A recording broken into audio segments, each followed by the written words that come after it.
Yeah. Good evening, guys. Can you guys hear me?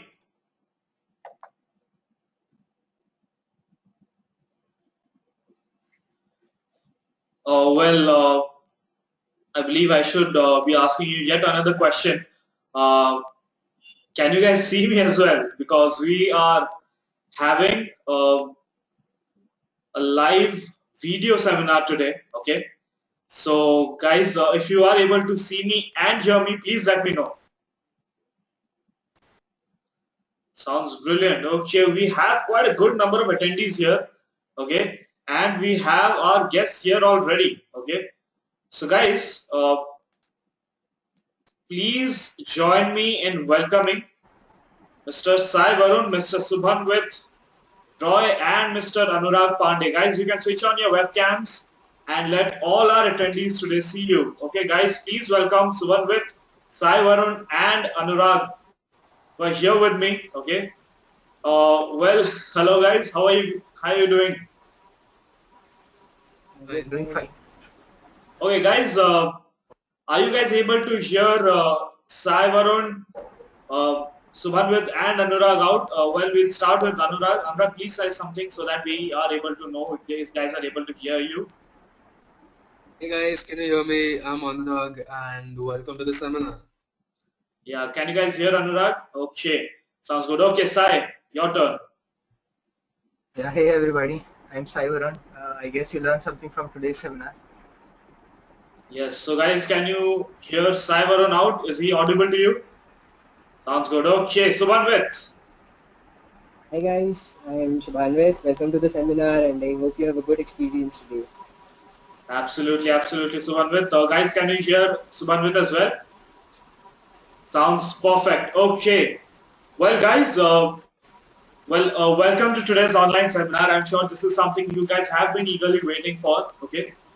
We have three really special people along with us today. Okay. Who have not only aced their GRE exam with a brilliant GRE score, they have also been very kind in accepting our invitation and joining us. Okay. And they are actually willing to share their experiences with us. Isn't that a brilliant thing?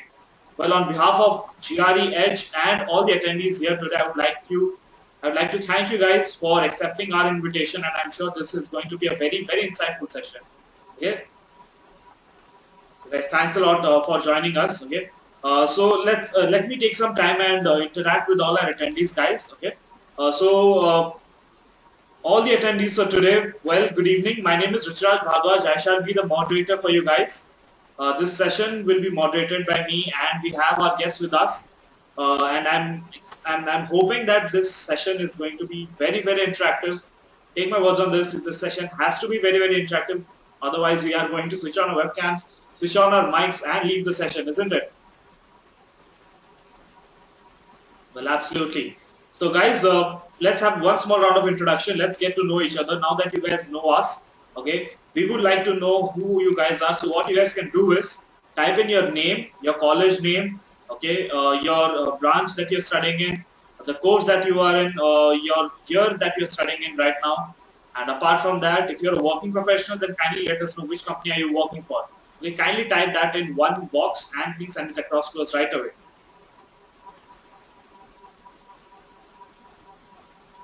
Ame is from Pune University Mechanical. Okay. Well, we have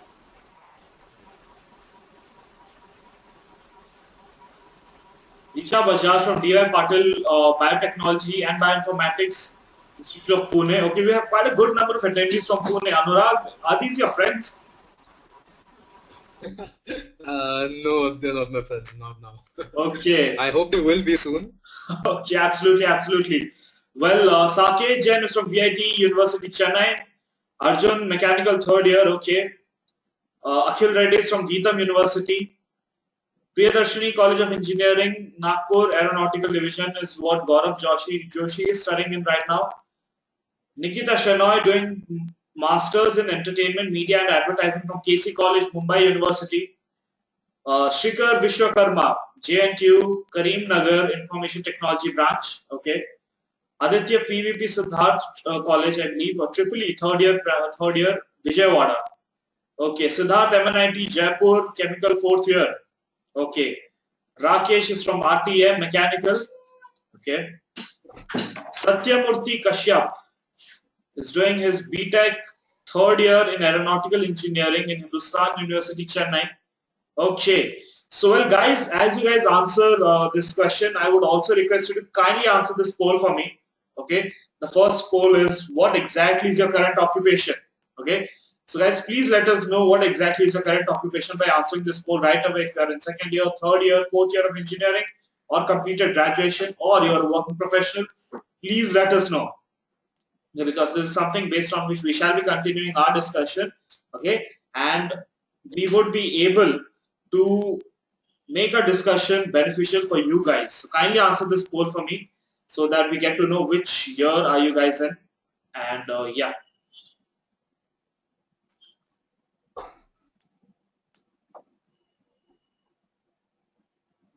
Okay, Pragya from Jadavpur University, Kolkata, Pharmacy. Okay, completed graduation already. Okay.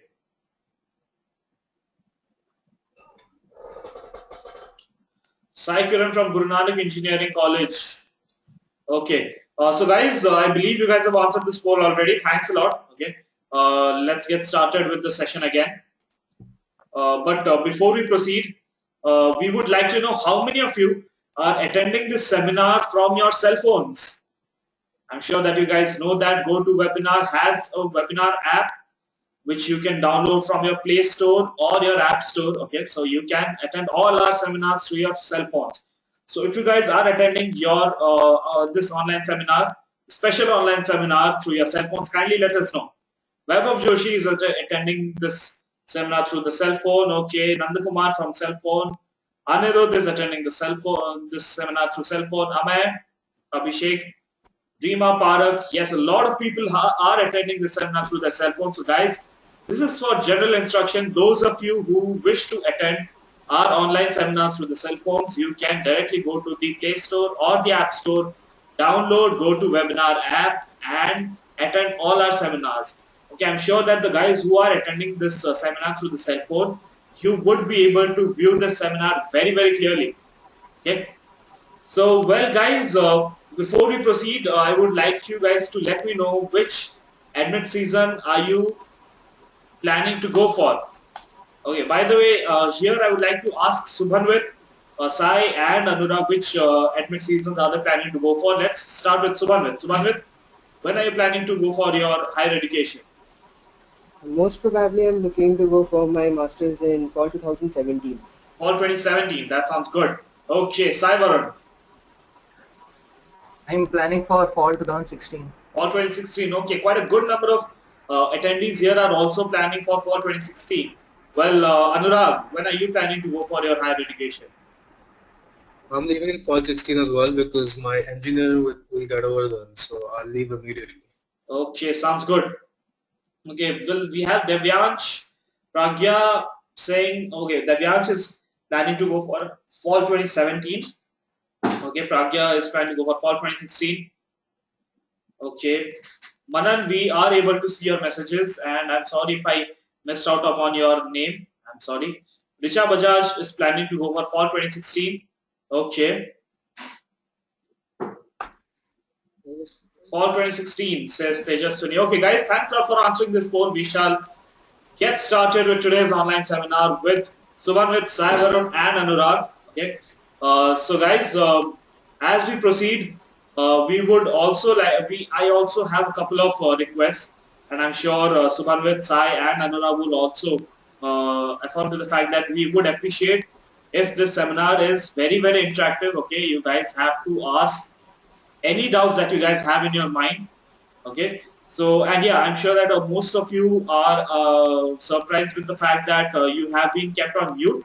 Okay, so due to a large number of attendees, we have muted you guys. Okay, so kindly make use of the chat box that you guys are using right now to interact with us, because that would make us make it easier for us to take note of your questions and also direct the questions to whomsoever you want the answer from. Okay, so yeah, you guys need to direct a question to one particular person, or if you want to, then two people or all of them can answer the question.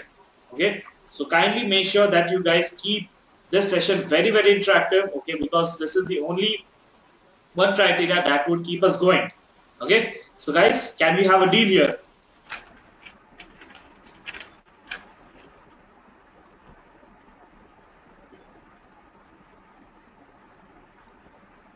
Okay, well, Aman says done deal. Vikrant says deal. Okay, Ankit says yes. Okay, Ayush Dwivedi says deal with a typo. Okay. Mayank Sharma says, yeah. Okay. So guys, let's get started with today's online seminar. Okay. Before we get on to the crux of the entire discussion, as to we will discuss about a lot of things. We will first get to know about all our panel members here. We'll get to know about Subhanwit, Sai Varun, Anurag. Okay, following which we will have one surprise thing that we all these people are eagerly waiting for, I'm sure. Okay, following which we shall be having a detailed discussion about their GRE preparations. And in the end, we, as usual, have a Q&A session. Okay, we will have a substantial amount of time discussing your questions. So please do not be worried. We have allotted time for your Q&A session as well. Okay. So guys, please do not be worried and please be patient till the end of the session. I would really appreciate if you guys stick on to this session till the end, and I'm sure that you would not regret. We will answer all your questions. Take my words on this. Okay. So yeah, guys, can we start? Subhanwit, Sai and Anurag, can we start with the session? Okay. Well, guys, can we get started? Yeah, let's start. Yeah. So let's proceed with the session here. Okay. So yeah, guys, meet our top scorers, and yes, you guys can also view their GRE scores. Okay, we have Subhanwit who has scored a 330, Sai Varun has scored a 330, and Anurag has scored 335, which is brilliant. So guys, congratulations on the brilliant feat that you guys have achieved. And yeah, Ivan says, wow, wow, okay. A lot of people are lauding your uh, scores. Ivan again says, congratulations. Well, Ashwarya says, whoa, okay. Vikrant says, great score. Shivani says, great. Wonderful, says Manan. Avinash congratulates you guys. Congo guy says, Sheikh. Okay. Awesome, says Abid. Chinmay says, wow, okay. Well, guys, quite a good number of appreciations coming here. So, would you like to say something to these people? Thank you everyone. Thank you very much. But it's not that tough a deal. It's pretty simple, sir. Pretty simple exam. Okay, Sai. Yeah, yeah, I'm sure after this session you'll probably score more than 332. So, anyways, yeah, you will achieve this feat also. Okay, Anurag. Yeah, I just want to say that I was one of you guys doing all the wow, wow, wow and all that just, a few weeks back. But don't worry, when your exam comes and if you follow, certain tips that we probably will give you, then it's really not that big a deal as Subhan would say. It's very simple. Absolutely. Well, guys, how many of you actually wish to score more than 330 in your GRE? Please let me know.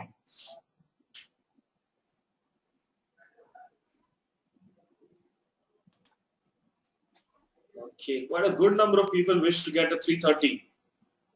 Okay, 340 says Sanket Joshi. Okay, Kampa says we're feeling confident now. Well, before we started, people have started feeling confident about the fact that they would be able to score well in the GRE exam. So that's a good thing. Thanks a lot, guys, and we expect that all your doubts get cleared by the end of the session. That's what we are here for. And let's get started with a small round of introduction and let's get to know our guests for the evening. Okay, let's get to know more about Subhanwit, Sai, and Anurag. Okay, so yeah, so guys, we would like to know when exactly did you guys attend your school? Okay, which school are you from? Let's start with Anurag. Anurag, which school are you from? I attended school at DAV Public School in Pune, and Yeah. before that I was at Loyola, again in Pune. Okay, that's good. Well, Sai, which school are you from? Well, I'm from Ramjas School, RK Okay. Yeah, I'm doing my undergraduate from BITS Primary. Okay. Well, Subhanwit, which school are you from? Yeah, I completed my school education from APJ School in Park Street in Calcutta. And then I went on to do my undergraduate in NIT Durgapur. Okay, that's brilliant. Well, guys, any one of you from these schools that our guests have mentioned now? Any one of you have are from the same school? Okay, well, we see APJ Mumbai, says Nikita Shanoy. Okay. I'm from Loyola, says Ankur Kulkarni.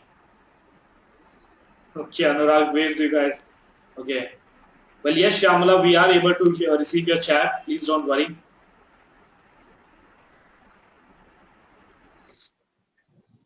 Okay, I'm from Pune, Embodia College, says Piashil. Okay. So, guys, let's proceed and let's get to know which college are these guys from. So, yeah, Subanwit, please tell us which college you're from. I'm sure you have spoken about your college already, but we would like to know again which college are you from? I'm from NIT Durgapur and I did my engineering in electronics and communication. Okay, well, Saivarun. Yeah, I'm from BITS Pilani and I'm doing a dual degree in mathematics and computer science. Okay, vis Pilani is where Sai Varun is from. Okay, well, Anurag, which college are you from? I'm in MIT College of Engineering in Pune, and I'm doing computer science right now. Doing computer science, absolutely. Well, guys, any one of you from NIT Durgapur, BITS Pilani, or MIT College of Engineering, Pune? Well, I'm sure you guys would be. Okay. Darpan says yes. Okay, I'm from computer science. Okay. Deepam Changde says I'm from BITS. Okay, NIT Durgapur as well says Vidyut Datta. Okay. And NIT Durgapur says Vidyut Datta. Okay. Gampa Anirudh says, well, I'm from BITS. Okay, well, quite a good number of people are from your colleges. Well, Saivarun, do you know these Yeah, people? I know Anirudh. Yeah. You know Anirudh? Okay, well, you have a friend here Yeah. already. Okay. So, well, guys, here I would like to ask you guys, what is that one fond memory that you guys cherish from your school days and your college days as well? Let's get started with Saivarun. Sai, what is that one fond memory of yours that you still recollect from your school days? Well, from my school days would be the time that I bunked my classes. Probably that's the only time that everybody remembers, not the lessons that we had there. And Okay. a lot of memories from my college too. Okay, what is that one fond memory that you would never be able to forget for the rest of your life from your college? From my college would be the trip that I had to Nainital, I guess. Pardon me, I didn't hear you. The trip that we had to Nainital. Nainital, okay, well, that's great. Yeah. Okay, well, Anurag, what is that one fond memory from your school and your college that you would cherish for the rest of your life? School, I would say it's not really a fond. I mean, it is a fond memory though. I banged a guy's head on the table, and he apparently lost his memory for like a day. And so the memory, the fondness of the memory comes in now, where we went to the hospital, everything was fine, and then he looks up to me, he says my name, and then it's all fine. But yeah. Okay, so for the record, guys, please do not go and bang your friend's head on a table just so that you can figure out if he's losing his or her memory or not. Please do not do that. Okay, anyways, yeah, Anurag, what is that one fond memory from your college that you cherish till now? Or yeah, College, I'm still making the memories as I go, but I'd say, you know, being let out of the dean's office. I was let to the dean's office. I was using my phone in the classroom, so he wasn't there in the office then. So I was, exempt from the punishment then. So yeah. quite interesting memories you have had, Anurag, till now. Well, yeah. Okay, let's get started with Subhanwit. Subhanwit, one memory from your school and your college that you would cherish for the rest of your life. the only thing I remember about school, whenever I think about school, all I can imagine is getting thrown out from one class for talking or being up to some mischief or the other. And college, that's the most fond memory of me would be hostel life. I really miss it. Living in conditions which are so-called deplorable, but still making the most out of it. That was amazing. I really miss hostel life now. Okay. Well, guys, quite a good number of memories are there in store for you that you would be cherishing for the rest of your lives, I'm sure. Well, over here, I'd like to know which is your dream university. Okay, which college do you wish to get into? Well, let's start with Saivarun. I think it would be Georgia Tech, I guess. Georgia Tech. Okay, well, how many of you guys attending this seminar wish to get into Georgia Tech like Saivarun? Aman Mishra says me. Okay, Avinash says me. Ashish says me. Okay. Richa Bajaj says me. Okay. Saikiran says I want to. Okay. Aman Mishra says me. Abid says +1. Okay. Well, let's ask Subhanwit. Subhanwit, which is your dream college? The dream is a little bit ambitious. I would like to make it to University of California, Berkeley's data science department. Okay. Well, I'm sure this would not be as ambitious because you have a brilliant GRE score. Well, how many of you actually wish to get into UCB? Please let us know and please let Subhanwit know so that he can expect you guys. Okay. MI is in UCB says Aman Mishra. Okay, Aditya says me. Me too, says Siddharth Sharma. Rahul Vanurana says me. Okay. Well, Anurag, which is your dream university? You say dream, so for dream, I'd want to go to Stanford. I mean, I've seen the campus, and the campus is really cool. So the professors, so Stanford for me. Stanford is the dream university. Well, we sincerely hope that you actually get to Stanford. Well, Stanford guys, how many of you wish to get into Stanford? Okay, Tanmoy, that says me. Okay. Obviously, me says Suraj Kalro. Okay, Nitesh says me. Shivani says me. Okay, well, quite a good number of people wish to get into Stanford. Well, guys, I'm sure your wishes will come true someday, very soon. Okay, so guys, let's proceed. And I would like to ask our guest here, when exactly did you realize that you should quit your job or not take up a job and pursue your final year? Let's get started with Anurag. Anurag, when was it that you actually realized that you should actually pursue your higher degree and not take up a job? See, basically, I have always known that, once you pause your education, once you have a break in your education from undergraduate to masters or masters to PhD, it is extremely difficult to go back into that rut, into the same routine of studying, giving exams, studying and again giving exams. So rather than face that, go through the pause. I think I'd complete my education completely and then go for whatever job I want to go Absolutely, absolutely. Well, this is something which is really important, guys. I believe you guys are taking note of whatever these guys are sharing with you. Well, Subhanwit, recently you joined your job. Well, we would like to know how has the experience been for these couple of days that you have joined, and also when is it and why is it that you wish to pursue your higher education? Yeah, I would beg to differ from Anurag, a little bit. See, as you just informed everyone, I just joined my job a couple of days ago. Until now, it has been an amazing experience. Yes, I am now in New Sigma, and many of you guys would have heard about New Sigma, long working hours, low pay, and a lot of things. But it seems awesome. Now, getting back to the point, like, I have never been one of those guys who have believed that, I should continue my education straight away.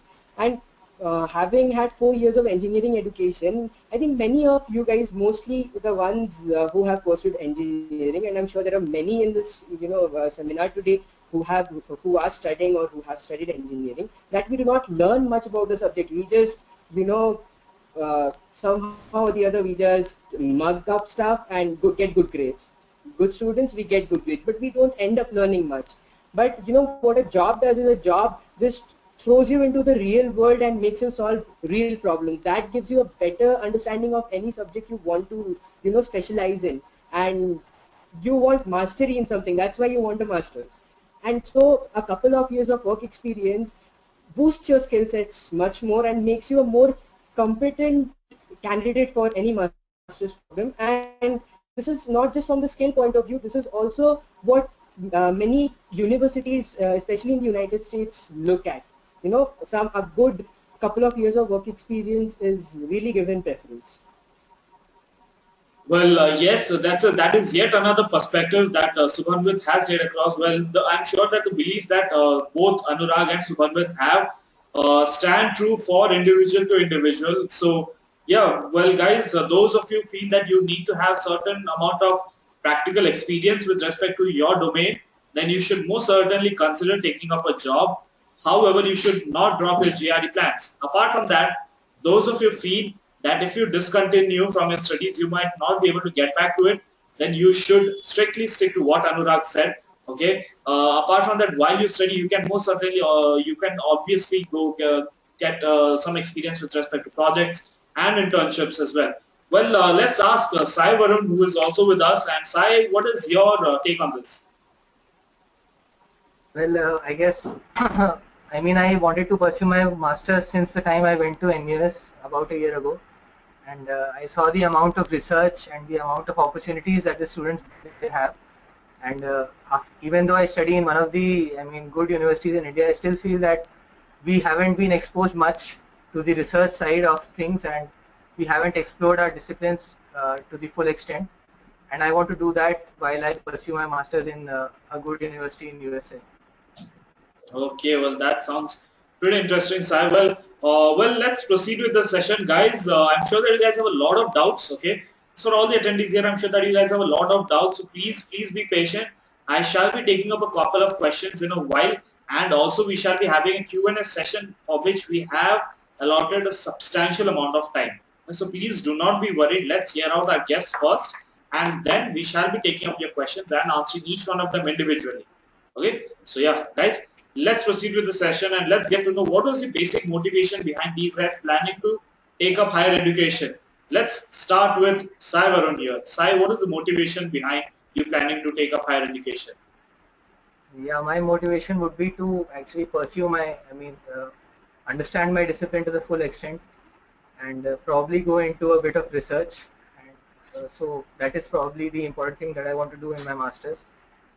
And eventually, the academics and the education that we get in good universities is far better than what we have been getting here, and that is probably the motivation that I have.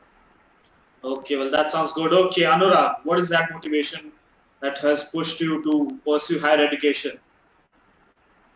Well, if we're being frank here, so academics and all is fine, but then the main reason that I would think I would, pursue masters for would be the better situation there, the better in the US, I mean. So you go there for a master's, you complete your master's, possibly your PhD, it differs from person to person.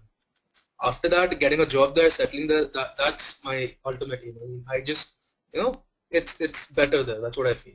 Okay, well, that's absolutely one of the most important criteria that guys actually look forward to, and we also usually the guys whom we counsel, we actually come across people who wish to settle down in US. Well, let's get to know from Subhanwit. What is the motivation for you, Subhanwit, to give your GRE and pursue higher education in the future?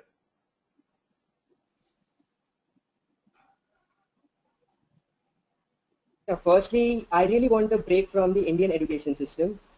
Most people over here know that how totally useless actually engineering education in India is, and things are very different abroad. That's what I have heard from people who have been abroad.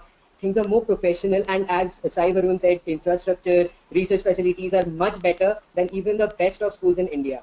So that has always been one thing, and second thing is always it's a better place to boost one's skill set, and again like Anurag said, to get a better job. And I do not know, I am not really sure about settling in United States, but that also always seems to be an open option for me. Absolutely, absolutely. Well, guys, over here I would like to ask you, how many of you have planned to settle down in the United States? Trust me, we would not be telling this to your parents, who would even though all our parents would want us to settle down in US. Please let me know how many of you actually plan to settle down in the United States. Harshad Gul says me. Jana Mehta says me. Okay, Jessima Catherine says me. Okay. Yes, says Jessima. Okay, Aman Mishra says me. Satish Kumar says no. Okay. Srikar Katta says me. Okay. Richa Bajaj says me with four E's. Okay. Sanket Joshi says myself. Shah Suraj says me. Tarun Bhullar says me. Okay. Sheikh says I'm not going to settle. Okay. Well, guys, let's proceed with the session here.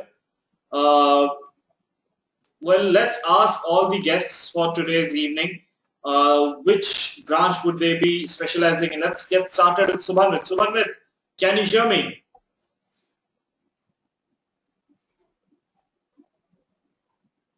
Well, I believe we have lost Subhanwit, guys. Sai, Anurag, can you guys view Subhanwit?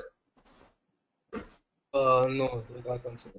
Okay, so meanwhile, we can continue with the discussion and we expect Subhanwit to join I us in a lost while. connectivity.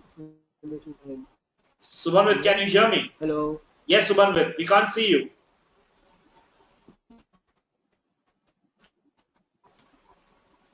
Yeah, I can hear you. I lost connectivity for something.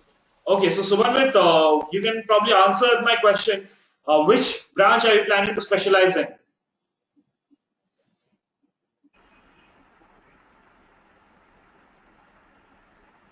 Okay, we believe there is some connectivity issue from Subhanwit's side. Let's ask Anurag here.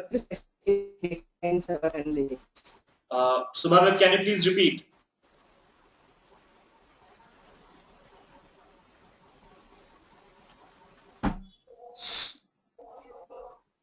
Yeah, I am thinking of pursuing my master's in data science or analytics. Okay, well, sounds good. Data science and analytics. Well, Saivarun, which branch are you planning to specialize in? Well, I want to specialize in algorithms actually.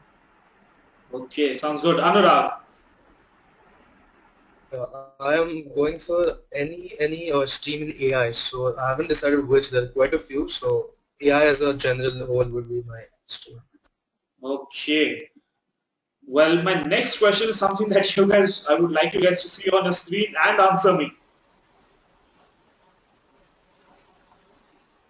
PhD, yeah. So this is the big question, right? Yeah. Our parents obviously want us to do PhD. It's better for their future, yeah. But it's 4 extra years, and I haven't any plans for it right now. But if it turns out to be absolutely necessary, I mean, in terms of getting a job or getting a means to an end, then yes. But as of such, not now. Okay. Subhanwit.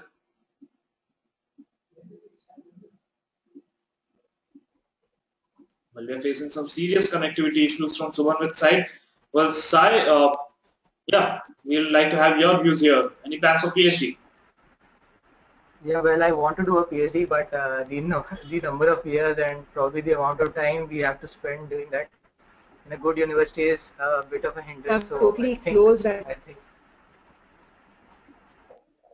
Okay, we will get to Subhanwit here. Subhanwit, let's have Sai Varun's answer first, and then we can get started with you. So, Sai, please continue. Yes. yeah, I do want to pursue a PhD, but the problem is the number of years and the time that we have to spend. So I guess I do want to do a PhD, but I'll think about it. Okay. Well, Subhanwit, are you with us?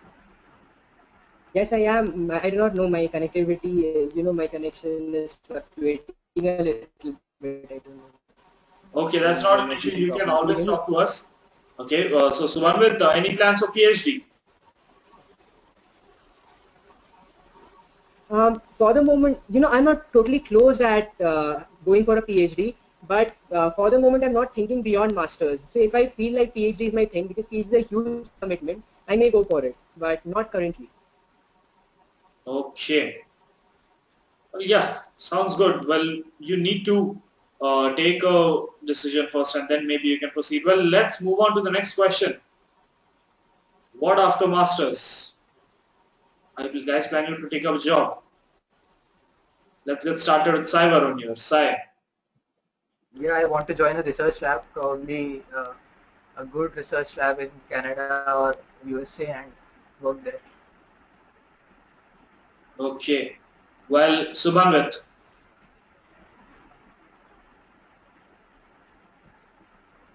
are you planning to take up a job or plan to go for master again, higher education, PhD or something? Well, we have certainly had some serious connectivity issues with Subhanwit. Yeah, Anurag, your take on this.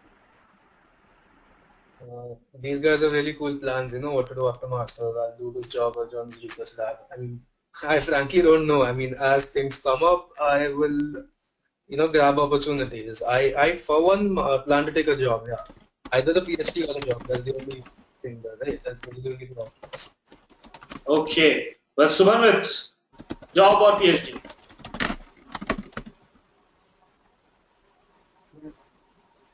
For the moment, I'm thinking after masters, I'll get some work experience and maybe later on, not a PhD, I may even go to B school. Okay. Well, guys, one very interesting question is, where exactly do you see yourself in 10 years? Subhanwit, where do you see yourself in 10 years?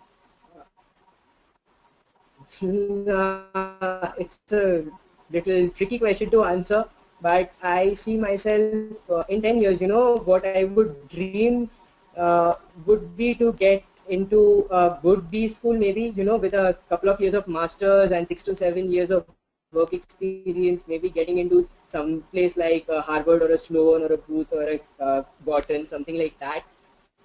And then maybe, going completely in this field of business someday. Sounds brilliant. Okay, Anurag. Where do you see yourself in 10 years? I would like to see myself in Google in 10 years, but being realistic, I don't know. I'd probably do my MBA after the PhD or after my master's, and then settle down somewhere. Uh, I don't really know. Okay, Sai Varun. Yeah, actually 10 years is a pretty long shot, but I still feel that I guess I'll be working in a good company and probably an expert in whatever I do, and that is what I want to achieve in 10 years, I guess. Sounds brilliant. Okay, guys, before we proceed with the session, we have one small uh, bit of a surprise for all our guests here. Okay, so guys, are you ready to know what exactly it is?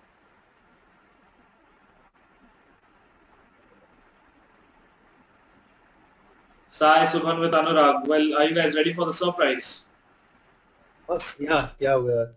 Okay, so first of all, we shall get started with our very own Saivarun. Sai, what you see in your screen? That's what I would like you to read out. Oh, rapid fire with Sai Varun. Okay, so Sai, this is Oh my something god. that we usually conduct with all our guests. Okay, and not much of a surprise, but yeah, we would love to have your views on certain questions that me and I'm sure a lot of attendees here would like to know about you. Okay, so can we Okay. get started? Yeah. Yeah, let's go. Okay, so yeah, guys, before we proceed, are you guys ready to have a quick rapid fire round with Saivarun? Akhil Reddy says yes. Okay. Shubham Kalode says yes. Shikhar Katta says yes. Yo says Harshit. Okay. Well, absolutely, guys. Let's get started with the rapid fire round with our very own Sai Varun. Okay. So, Sai, my first question to you is okay, by the way, there's certain ground rules that you guys need to follow. Okay. So, the rules Okay. are one, you cannot be diplomatic. Okay. Please refrain from using diplomatic answers. Okay. We would love to have one stance from you guys. If it's a yes or a no question, please answer with a yes or a no. If it's a true or a false question, please answer true or false. No diplomatic answers. We would appreciate if you guys actually answer with utmost confidence. Okay, and we shall be judging who gives the best answers. And all our attendees here, I believe, would be the best judges. Okay, so please think carefully and then answer. No diplomatic answers whatsoever. And the second rule for you guys is you need to give every answer in 3 seconds. Okay, how much time? 3 seconds. Absolutely, 3 seconds is what you guys have. Okay, so Sai, are you ready? Yeah, I am. Anurag, Suman, can we get started with Sai's rapid fire round? Please start. Yeah. Okay, so Sai, the first question to you is principle in your life. What is that one thing that you believe the most? I think the most important thing would be hard work, which is much more important than intelligence. Okay. Well, second question. Favorite sport? Football. Favorite sportsman? Cristiano Ronaldo. Favorite GRE section? Verbal or quant? Verbal. Okay. Favorite GRE word? Proclivity. Okay. Idli or vada pav? Idli. Favorite author? Jeffrey Archer. Favorite book? My favorite book would probably be Thousand Splendid Suns by Khair Hosseini. Okay. We had yet another guest seminar with a guy called Ankit Dubey. His favorite book was also the same, and his one of the favorite writers was Khalid Hosseini again. Okay. Well, next question to you is where would you prefer working, India or USA?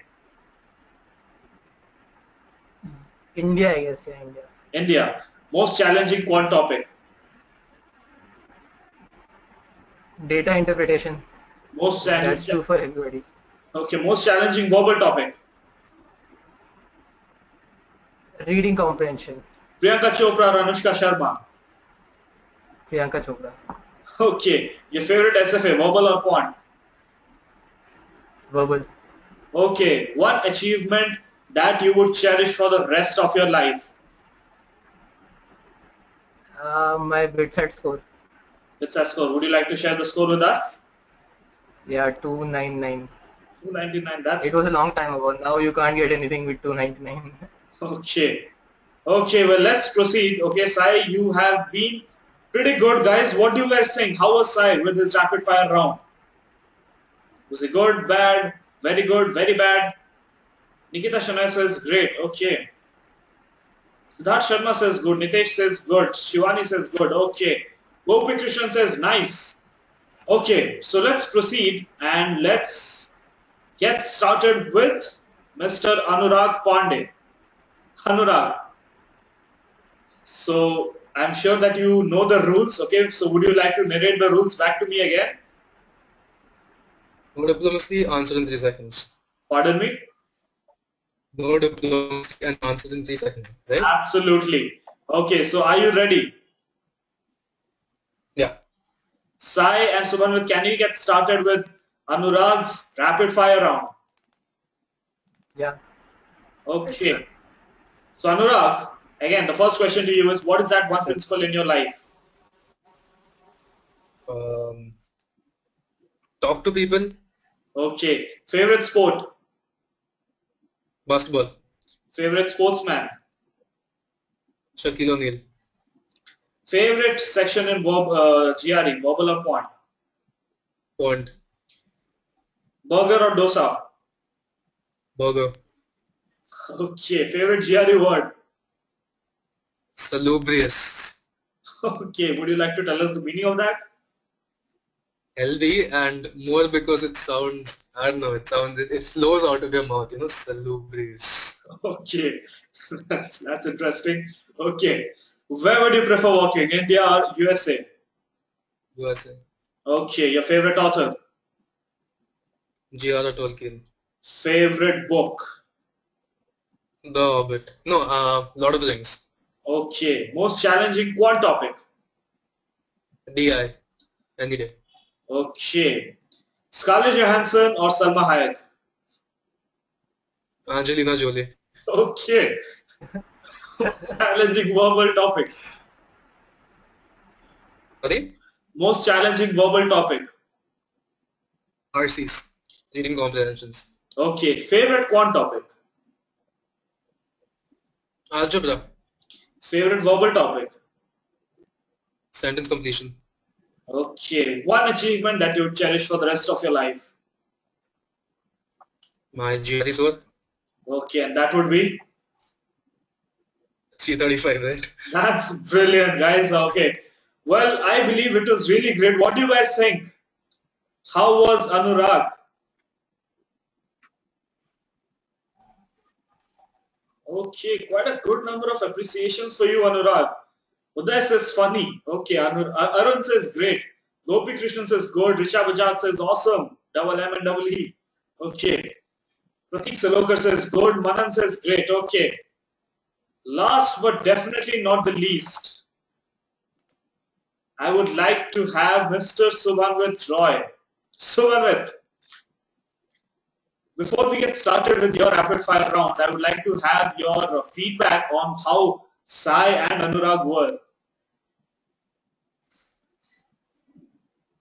They were pretty good, and my net connectivity has not been that good, so I do not know how prompt I would be in 3 seconds. Okay, well, we can uh, consider your net connectivity as one of the issues. However, we would not stop with our rapid fire round. Okay, so can we get started with Subhanwit Roy? Sai and Anurag, can we start with Subhanwit? Yes. As we Yes. start. Okay, Subhanwit, your principal in life.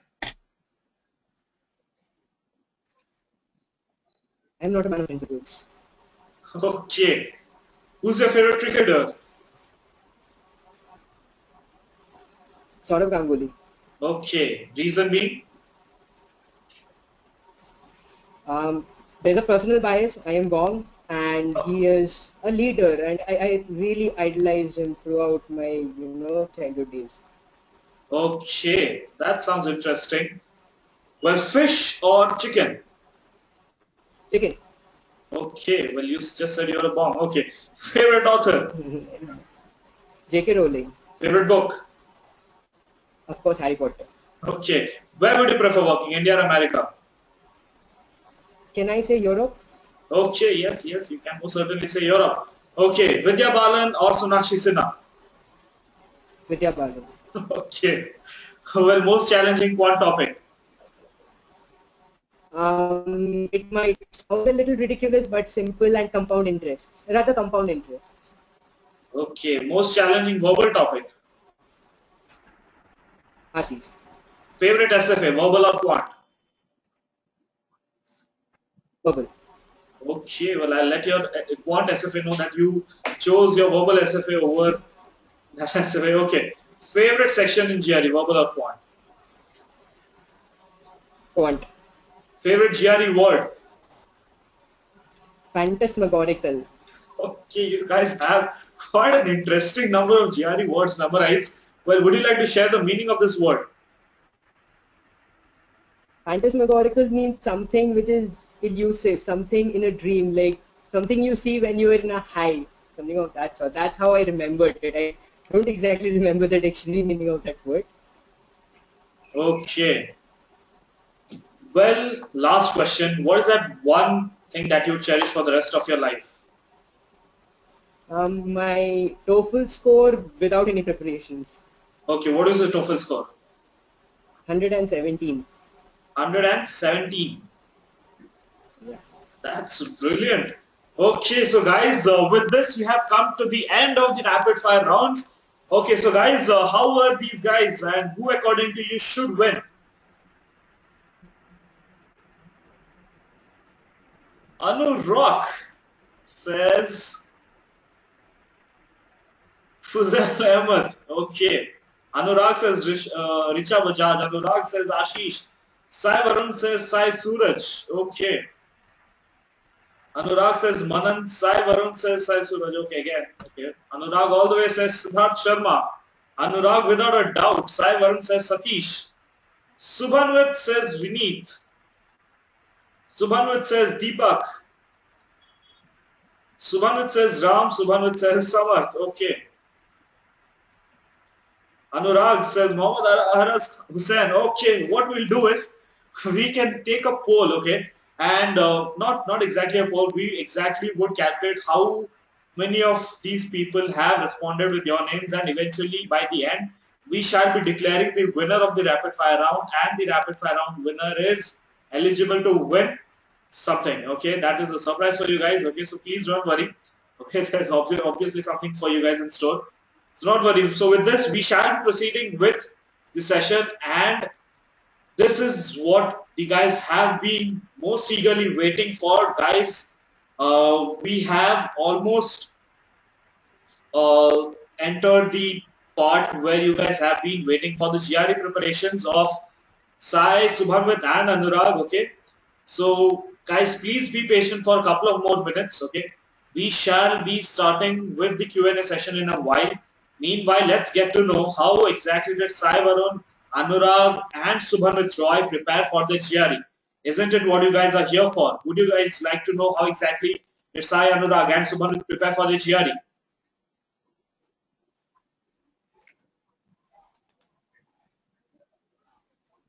Shivani says yes. Richa Bajaj says yes. Tanmoy Dhar says yes. Anirudh says yes. Shantanu says yes. Aditya says of course yes. Jessima Catherine says yes with that. I don't know how many S's. Okay. Yeah, much awaited says Vikrant. Suman says yes, of course yes, says Akhil Reddy. So guys, let's get started with the way you guys prepared for your GRE. Okay. So I would like to ask Anurag, how exactly did you plan for your GRE? As in, what was the timeline that you had in your mind? And we shall be discussing about the verbal and quant section in the upcoming sections. Okay. However, let's get to know how exactly did you prepare, and then what was the timeline that was there in your mind when you had started preparing for your GRE? Anurag, over to you. Basically, I'm not very, diligent in studying. I don't plan well. I don't study well when I plan. So the thing I led with was booking the date. So the day I booked the date, I had a fixed deadline in mind. The GRE is on this day. I have these many days, these many hours, and these many minutes left to study. So I booked the date 49 days before the exam. So basically, I had a timer of 49 days, and on the same night that I booked the exam, I booked GRE. I enrolled in GRE. So their timetable and combined with the deadline that I had set helped me study. Otherwise, I wouldn't have been able to study. I'm really bad at planning. So GRE has helped me a big deal. Okay, thanks a lot, Anurag, and we are glad that you were able to score 335. And actually, honestly, on behalf of GRE and your SFs, I would like to tell you that we are proud of you. Okay, so yeah, let's get started with Subhanwit's mode of preparation. Well, Subhanwit, what is the timeline that you had in your mind?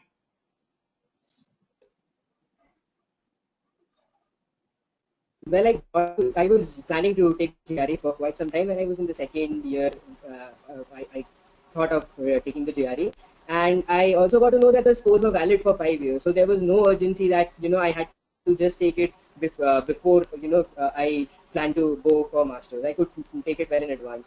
So I enrolled for this course. I heard from my friend about GRE. I liked the interface, and I enrolled for this course, this 6 month course.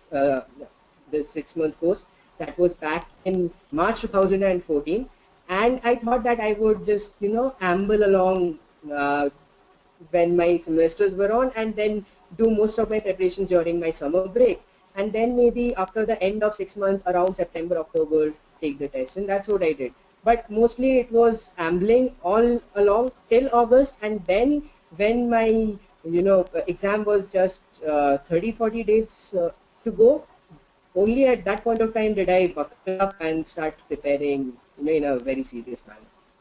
Okay, well, quite interesting, Subhamwit, considering you have had an intense preparation for 30-40 days, if I'm not wrong. With that, 330 is brilliant.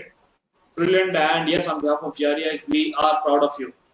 We are actually proud of you, Subhamwit. Okay, well, Sai Varun, over to you. How was your planning done, and what was the timeline that you had in your mind? Yeah, when I wanted to take my GRE test, I called up all of my friends who had already taken the test, and all of them told me to study during the summer and probably take the test during that time too. This is because in case I didn't get my first test very good, I could take the test again. So I had around 1.5 months, and I gave 2 hours each day. And after the first 15 days, I got enrolled in the fast track program exactly 1 month before my actual test. And I think the coaching and the course structure that GRE has had certainly helped me in achieving this goal. Okay. Well, here Mehul Gangwal would like to know, with 40 to 50 days of preparation, uh, how exactly did you plan for your how many hours did you study? How exactly did you plan for your GRE exam? Subhamit, this question is directed to you. How many hours did you prepare every day, and what is it that you did for 40 to 50 days?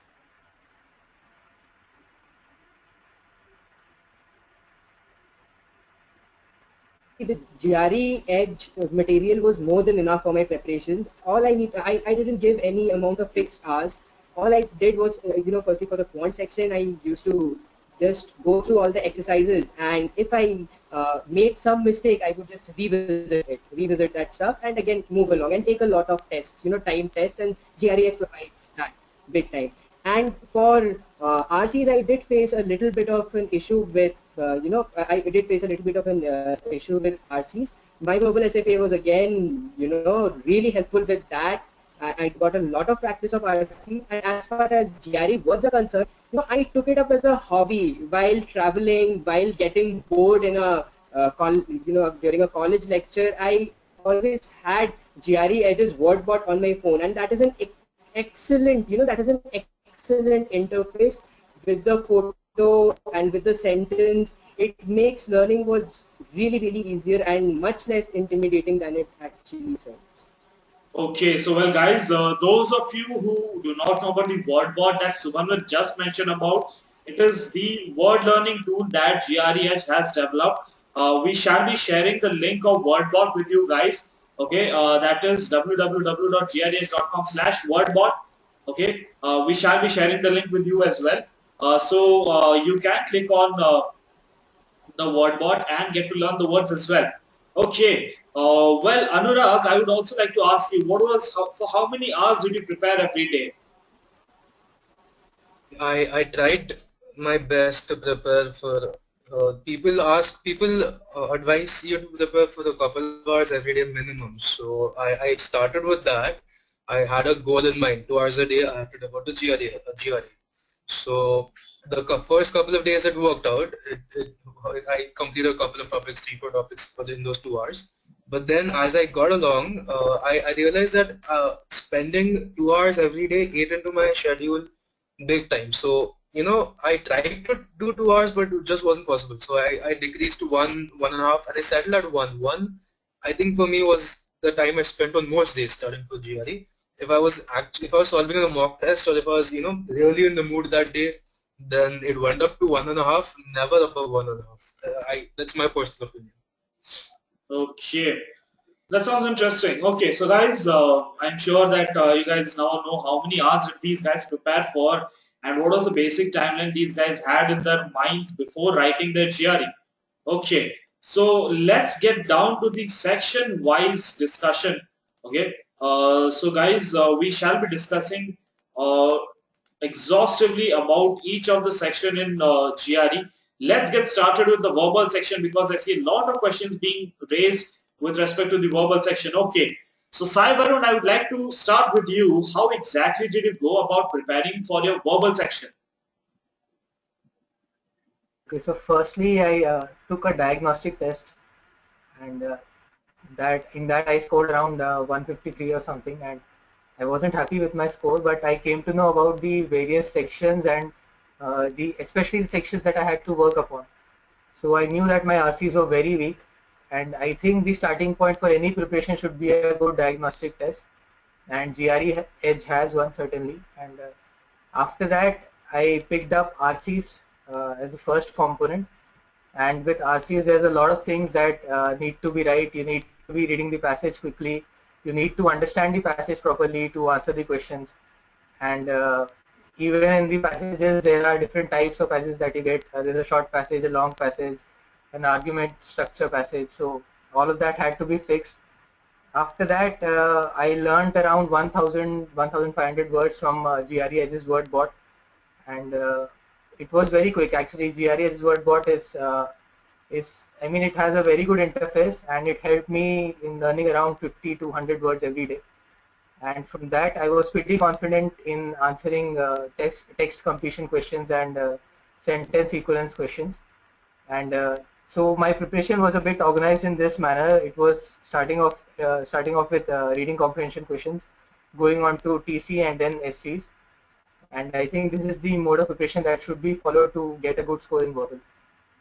Okay, well, that's quite a good description of how exactly did you go about preparing for verbal. Subhanwit, we would like to get to know from you how exactly did you go about preparing for your verbal section? For the verbal section, basically there were two things. One was the RCs, the analytical part of it, and the other one was text completion and sentence equivalence, for which one needs to learn a lot of words. And as I just answered a couple of minutes back, that WordBot helped me immensely. Like I used to, just carry my smartphone everywhere. When I was traveling, when I was in some classroom lecture I was not interested in, I would just slowly browse through the words. I never really made an attempt to mug up any word. It just happened. It was really cool. It was more like a hobby, and it happened. And now coming to RCs, I faced, with some RCs, I was very good for a particular type of RCs, which included topics like science, technology, business, economics. I found them very simple, but there were certain types of RCs which concerned humanities like philosophy or art or literature, and I had a really tough time countering those. And then, I sought some help from my SFA. He was very kind to send me some links, some videos. I watched them. I practiced a lot, and I learned to break sentences into smaller clauses, analyzing them better, and then taking one question at a time and answering them, and gradually it worked out. I had initially planned on getting 155 in verbal, and only a couple of days before my my real exam did I get enough confidence that yes, I can get a 160. Okay. Well, thanks a lot, Subhanwit, for sharing your experience and your mode of preparation with us. Well, let's move on to Anurag. Anurag, how did you go about preparing for your verbal section? Yeah, so the verbal, as Subhanwit said, is divided into two parts. There's the RCs and there's sentence completion and the other. So the thing with RCs is you have to mold your way of thinking, alright? So how we think and how you're supposed to be in thinking is different. So the paper setters, they have a different set of mind, and what you have to do is go through RCs. You don't have to read anything else. You just have to keep going through RCs, either on the GRE side. That has a lot of RCs, a lot of practice RCs, and in an ideal world, that is all you will ever need to prepare for RCs. So I had a very difficult time with RCs at the beginning. I used to get 150s, 155s in my vowels.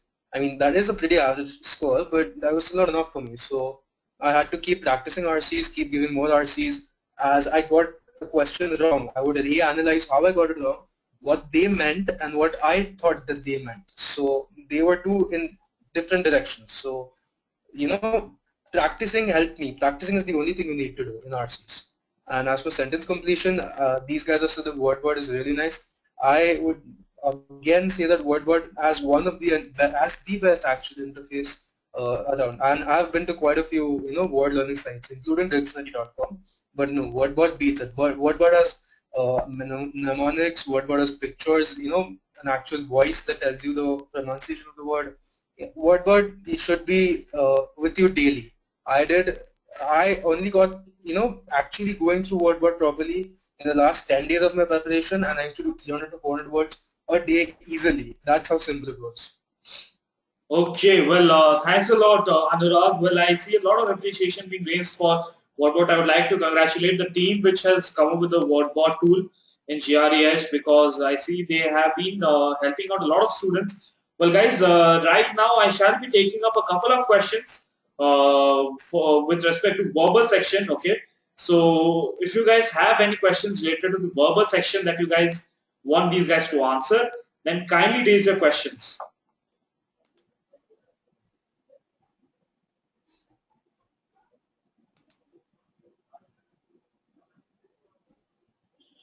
Well, Janam Mehta says, I'm facing constraints in verbal section. Any tip? Well, Saivarun, I would like you to answer this. Facing any tips for Janam as she's facing time constraints with respect to the verbal section? Okay, so I think you might be spending too much time reading the passages, or maybe too much time deciphering the options and the answers that you have for the TC and SE sections. In case you're spending too much time on the RC sections, then eventually you need to increase your reading speed, and maybe looking at the questions before reading the passage could actually offer you some help. And in case you want to, if you are spending too much time deciphering the options, then you need to improve your vocabulary a lot. In case you already, I mean, in case if only if you know the meanings of those questions, of those options, then only you could actually place them in the sentence and get an answer. So, so in case you want to save time, then improve your reading speed on RCs, because that is the major component of your verbal that could actually take up time. Okay. Well, I'm sure that Janam's answer question has been answered. Well, my next question is to Subhanwit. This question is being raised by Ankur Kulkarni. How many words did you actually you did for GRE? How many words did you actually learn?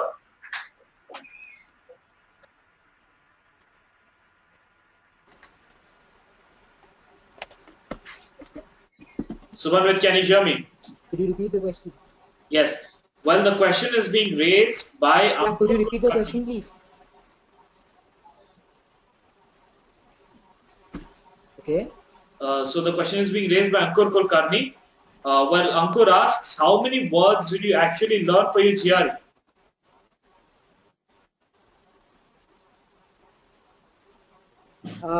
I cannot give you a number, but I can tell you that I went through around over 1,000 words, but I didn't learn most of them. I just got a hunch of them. Like if I see a word, I would connect with a particular image which was, there in WordBot. Like I can give you an example. Like there is this word transgression. Transgression means to break a law. So there was this funny image on WordBot. There was a photo of a bird. It was like a no parking sign, but instead of the P, there was a bird, and on top of that, a bird was sitting, and it was written just below is it transgressing like a boss. Okay, so whenever transgress is a simple word, but whenever you see a word like that, even if you do not know the exact meaning, somehow the interface of WordBot is such that you get connected to that particular image, and analyzing the particular question you have in front of you, the SE or the TC, you get to know the answer. Okay. Well, thank you, Subhanwit. I'm sure that the question has been answered pretty well for Ankur. Well, next question is being raised by Hemant Sharma. Anurag, I would like you to take this question up. Okay. Does reading novels help? Oh, most definitely it helps. I mean, I cannot stress how important it is to read novels. I've been reading since I was able to read. I mean, obviously, but I used to get these huge books from my parents when I was small. They thought it was I wouldn't really take it up, but then it happened that I took it up to a large extent, and I started reading so much that they had to force me to stop reading, and that got to the point where I did not, know most of the words, many of the words that I read, sorry, but the context that the words appear in, the context of the words, the way the words appear in sentences, the construction of sentences in good quality novels I'm talking about, they help you write your essay very well. They help you understand sentences in sentence completion, what the sentence is trying to say, even if it tries to, on the surface mean something else. So reading novels helps you big time, big time. Okay. Well, before we move on to the quant section, I would like to have one quick round of inputs from you guys with respect to a couple of questions that I have. I'm sure a lot of questions, and these questions would be relevant for a lot of attendees here. Okay. So, the first question is, how many words did you guys learn every day? What was the learning pattern with respect to the words for you guys? Let's start with Sai. I guess I learned around 1500 or 2000 words. So in case you have an average vocabulary, I guess that is the number that probably you should target around. 2000 words would be enough, and I didn't find any word that I couldn't understand during my actual test. Okay, well, Sai, how many words did you go through every day? Was there a regular pattern in learning words? So every day I did around 50 words. That is the maximum that you could go. Actually, if you do 100 words or 150 words every day, then you won't be retaining too much in memory. So 50 days is a very good pace. 50 words per day is a very good pace. Okay, Subhanwit, your take on this.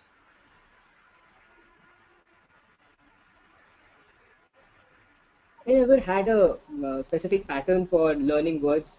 As I told earlier, that whenever I got any kind of spare time, I would go through WordBot, browsing through it, and there were days when I hardly learned a single word, and again there were days when I got into a flow and I really enjoyed it, and I went over and over again, maybe completing over 100 words. But having said that, going to 100 words does not mean that I learned each and every by heart. And again, as I said a couple of minutes ago, that the 1,000 or 1,500, I don't know the exact amount of words I had in my inventory when I took the test, but I just had a hunch of the things. I had a hunch of what the word could mean, not the exact dictionary meaning. If someone asked me to write a dictionary based on those words, I would have failed terribly.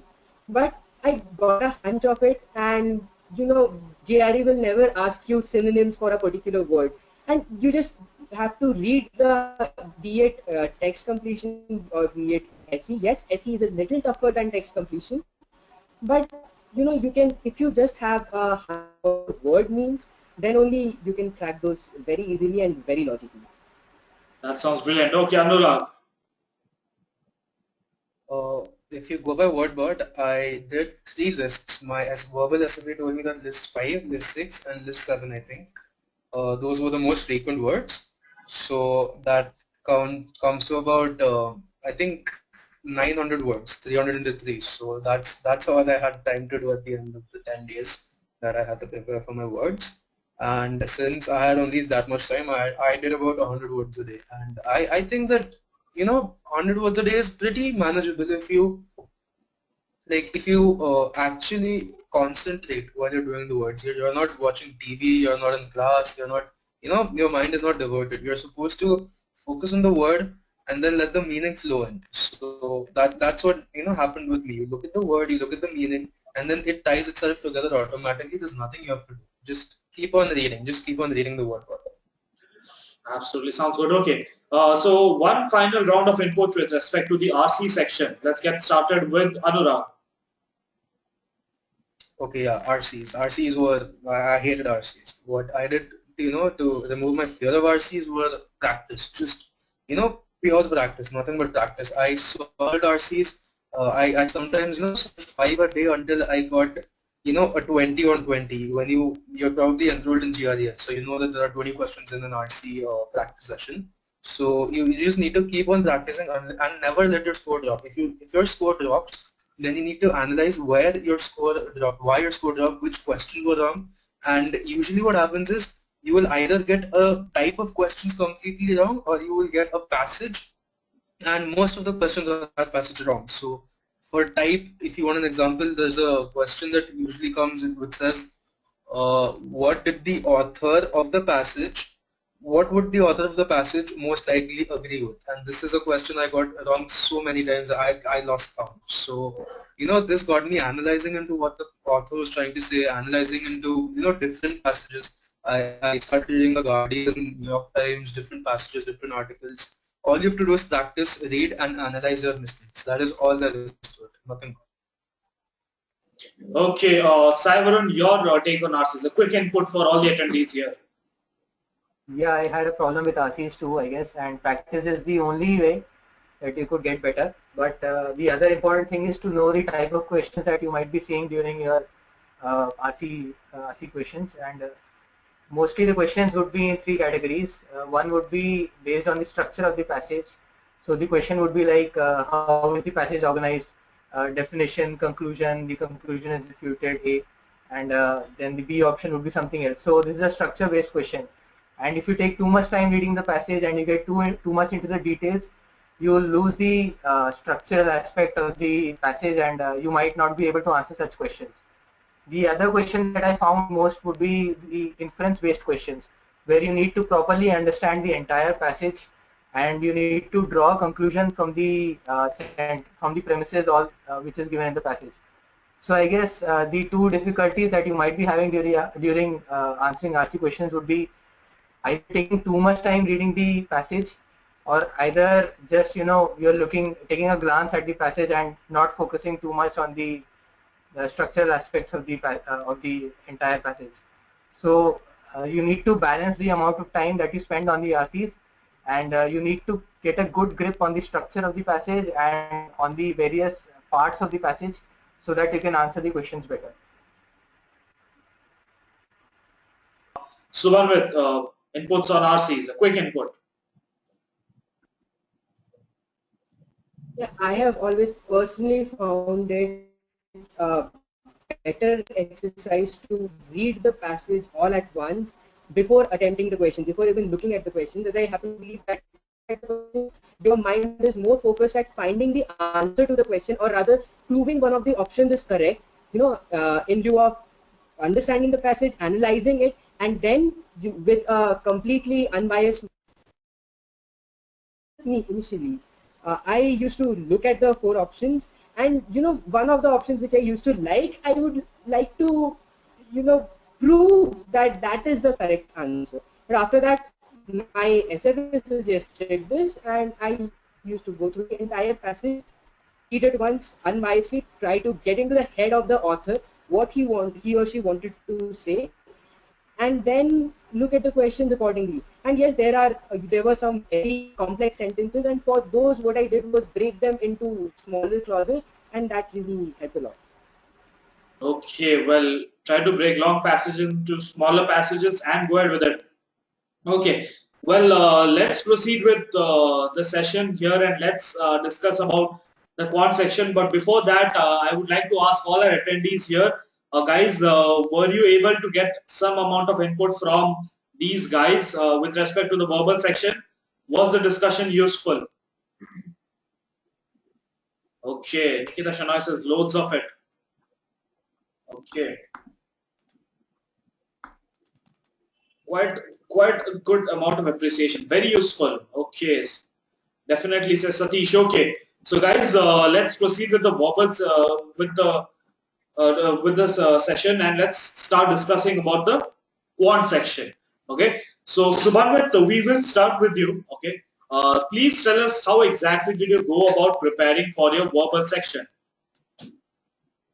Sorry, quant My section. verbal section. Sorry, the quant section.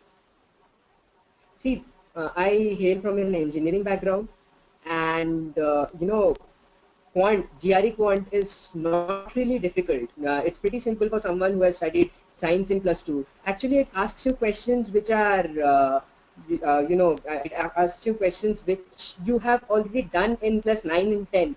But the thing is, GRE asks you questions in a little different way. Like, they ask you to compare two quantities or to fill in a number. And one more thing, we Indian students do not have a lot of practice with is data interpretation. That is taking a lot of graphs and making sense of data. Okay, but what one needs to do is just practice, practice, and practice, and more than practice, more than just practicing questions, take some timed practices, so that, because speed at times is an issue. So if one practices enough and speaks to his or her SFA on a regular basis, then I think things can be pretty simple. Okay. Well, I'm sure that you guys have taken out note of what Subhamrit has just said. So let's ask Anurag, how exactly did you, Anurag, prepare for your quant section? Well, you see, Indian students, we have a really good advantage when it comes to quant, okay? Because we've been practicing math and high level math at that when you compare it to other countries since an early age. And our +2 math is really, really nice, okay? Like, even if you don't pay attention in class, as long as you can solve the sums, as long as you can, do some basic calculations, Indians are pretty good at it, and I don't really know why. So the only thing required now is to like mold your mind according to what the GRE is going to ask you.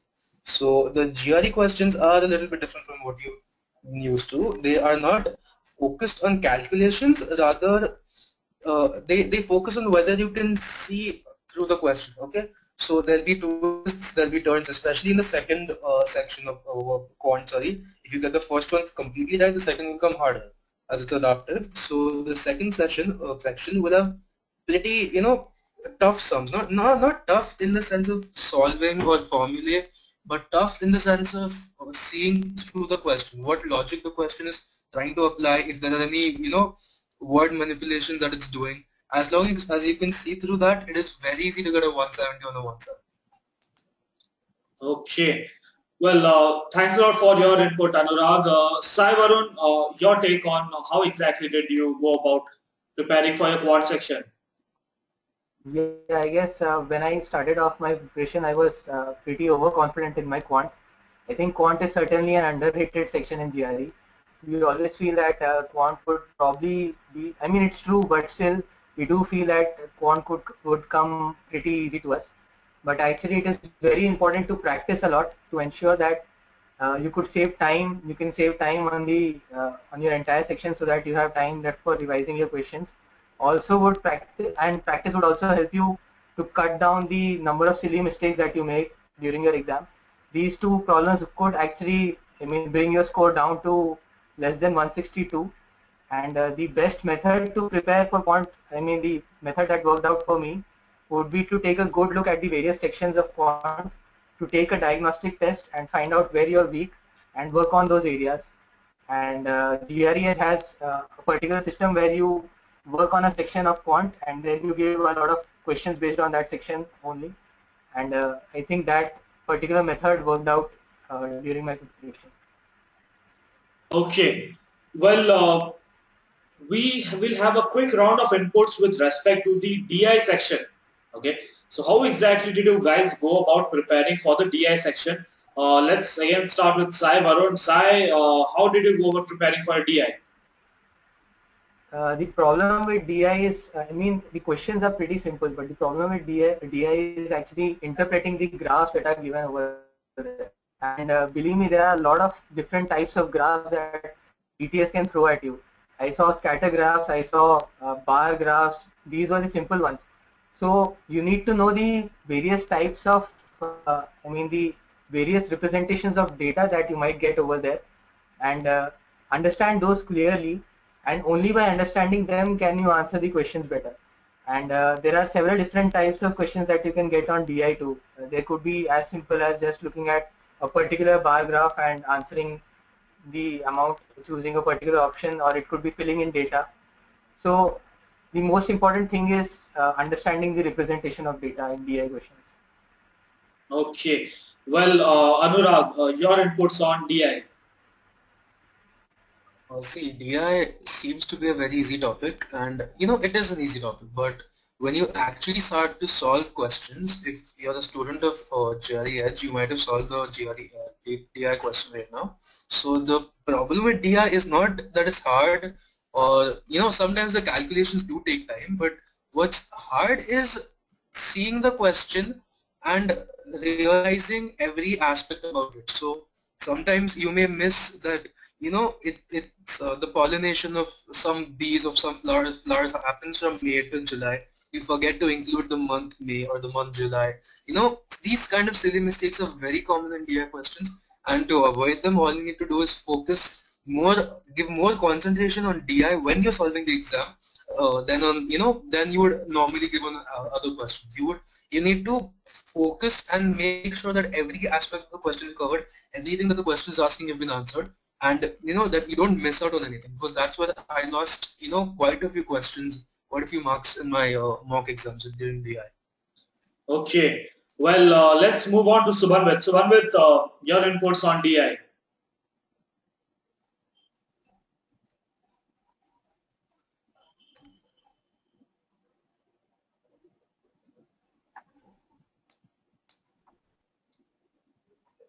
Subhanwit, can you hear me?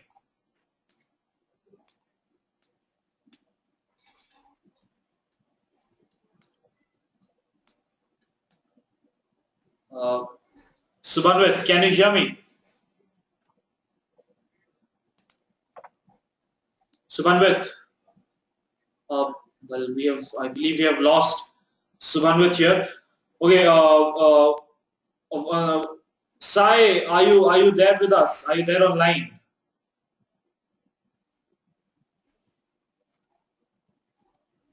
I believe we have lost Sai. Anurag, can you hear me? Yeah, I can hear you. Okay, so we shall be taking up a couple of questions from our attendees here. Okay, so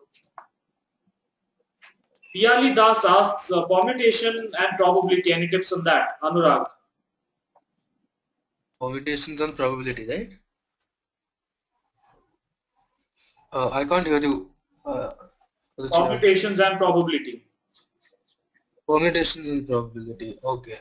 So again, as with any GRE maths question, all you need to do is look at the question and look what it's asking you. So there are a few basic formula in PNC that you need to know: the permutation formula and the combinations formula. So it's not about how tough the question is or how tough the formula you need to revise are. It's about where to apply which formula. If you know that, you're through. Okay, PNC is not going to be an issue for you, and probability is just an extension of PNC, where you need to divide the cases you want by the total number of cases. So once that is out of the way, you are through. Okay, so once you know where to apply which formula, that is the crux of PNC. So if they ask you how many ways are there to arrange a certain thing, set of things, then you need to apply the permutation formula. There are certain question asks you how many ways are there of choosing, you need to apply the combination formula. So as soon as you know what to apply and where to apply that, you are done with PNC. That is what that is the concept I followed when solving PNC problems. Okay. Thanks a lot, Anurag. Subhanwit, can you hear me? Yes, I can hear you. Okay, so Subhanwit, there's this question that I was asking Sai and Anurag with respect to DI and the tips on it. So, are there any tips from your side with respect to solving data interpretation section?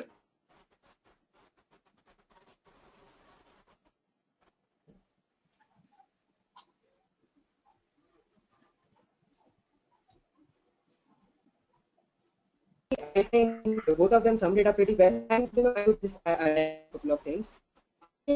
This is one small thing in Quant in which Indian students are still behind Americans.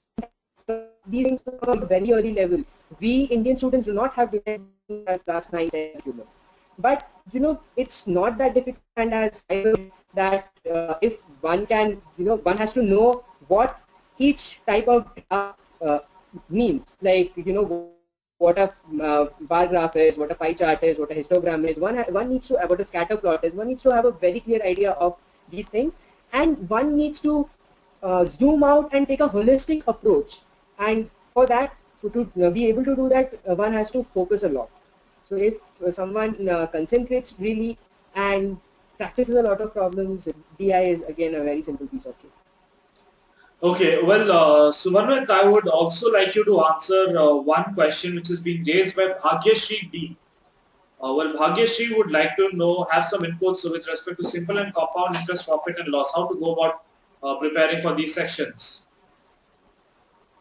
See, this was a place where I faced a little disadvantage being a science student. Being a science student, I was not at all, used to these things in classes 11 and 12. Yes, I did solve a few sums of simple interest and compound interest back in class 10, but I didn't remember anything. And, many of us have this habit of underestimating the quant section.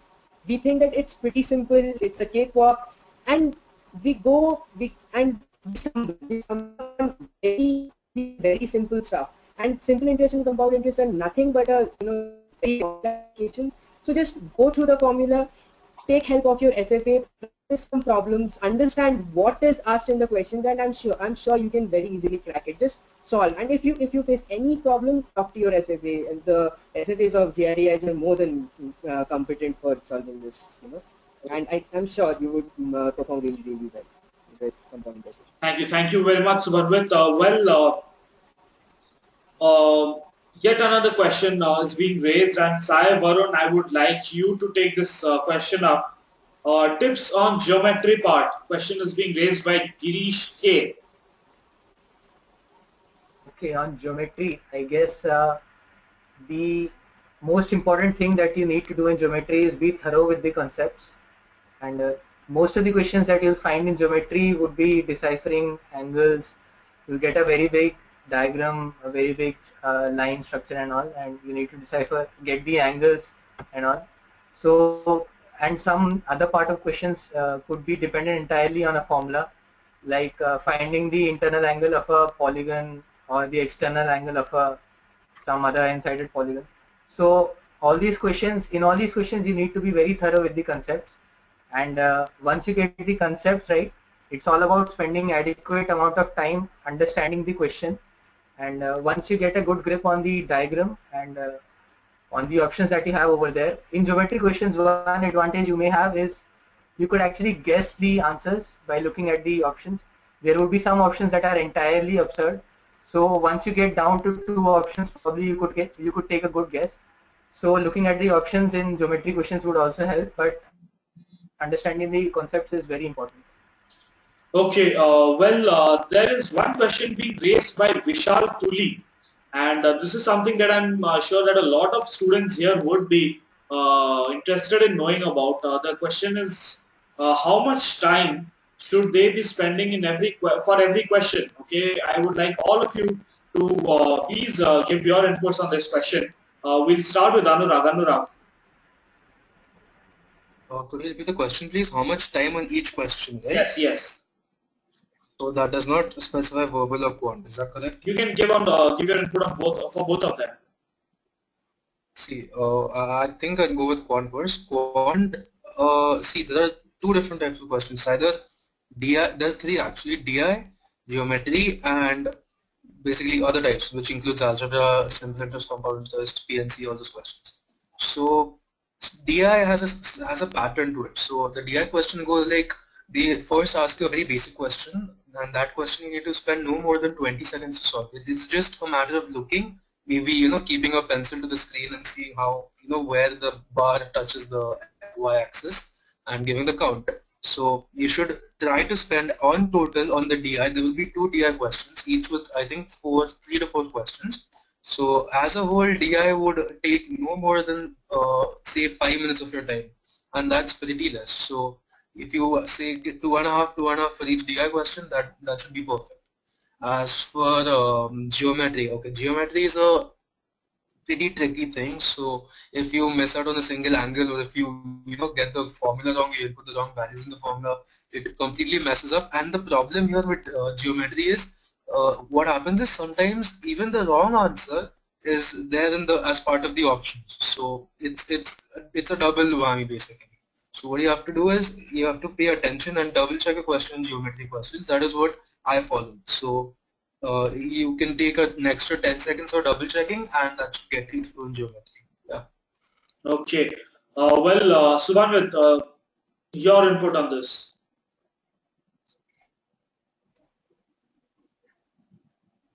For quant, what I have always followed was I used to skip the DI questions because they come together in a bunch, and I used to go just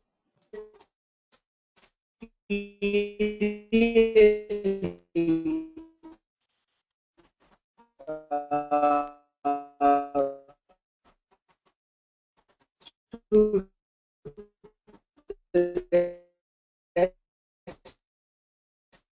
the questions, get done with it, and I would try to we get 35 minutes for quant, right? 35 minutes. So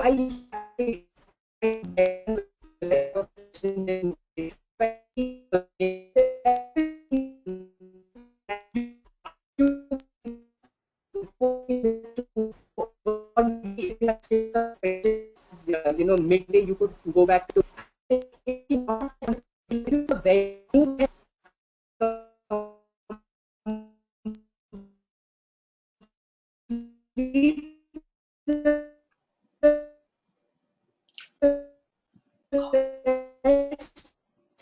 and then get back to it. Well, Don't waste a Subhanwit, lot sorry of to interrupt you. time, Subhanwit, I'm extremely sorry to interrupt you, but your voice is thinking clear. that, oh, I should easily get this question. Why am I not?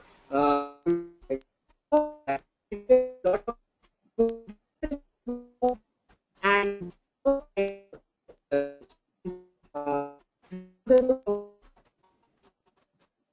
Yeah, Subhanwit, we are facing a lot of disturbance from your side.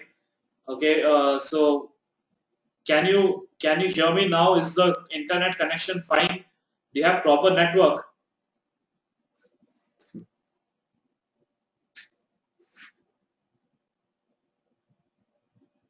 hello, can you hear me? Well, Subhanwit, we are able to hear you, but there is a lot of disturbance from my side. I would recommend you to kindly check your internet connection once. But meanwhile, we can have Saivarun's inputs on this. Yes, I agree with what Anurag said. You'll be spending around 2.5 minutes on each DI question. And the first 10 questions, which are probably the quantitative comparison questions, could be done in around 30 seconds. So the amount of seconds that you save on each question would add up to the amount of time that you're left at the end of the section. And if you're left with around 5 minutes, that is if you complete these 25 questions in 30 minutes and all, so you'll be left with 5 minutes, and you could take those minutes and spend it on some difficult question, the answer of which you're not sure about. And you could also probably revise your answers. I revised my answer during my actual test, and I found around 3 silly mistakes that I made, and I fixed them. So it is very important to save some time for revision. And so in all, I mean, I guess in DI questions around 2.5 minutes is enough, and for the rest of the questions around 1 minute or less. Okay, that was quite a concise way of putting it across. Thanks a lot, Saivarun. Well, Subhanwit, can you hear me and can you say something?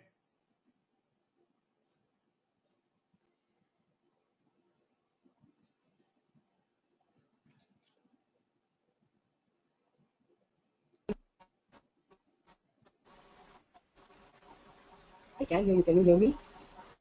Yes, I can hear you. Yeah, so yes, your inputs on the time management with respect to questions in GRE.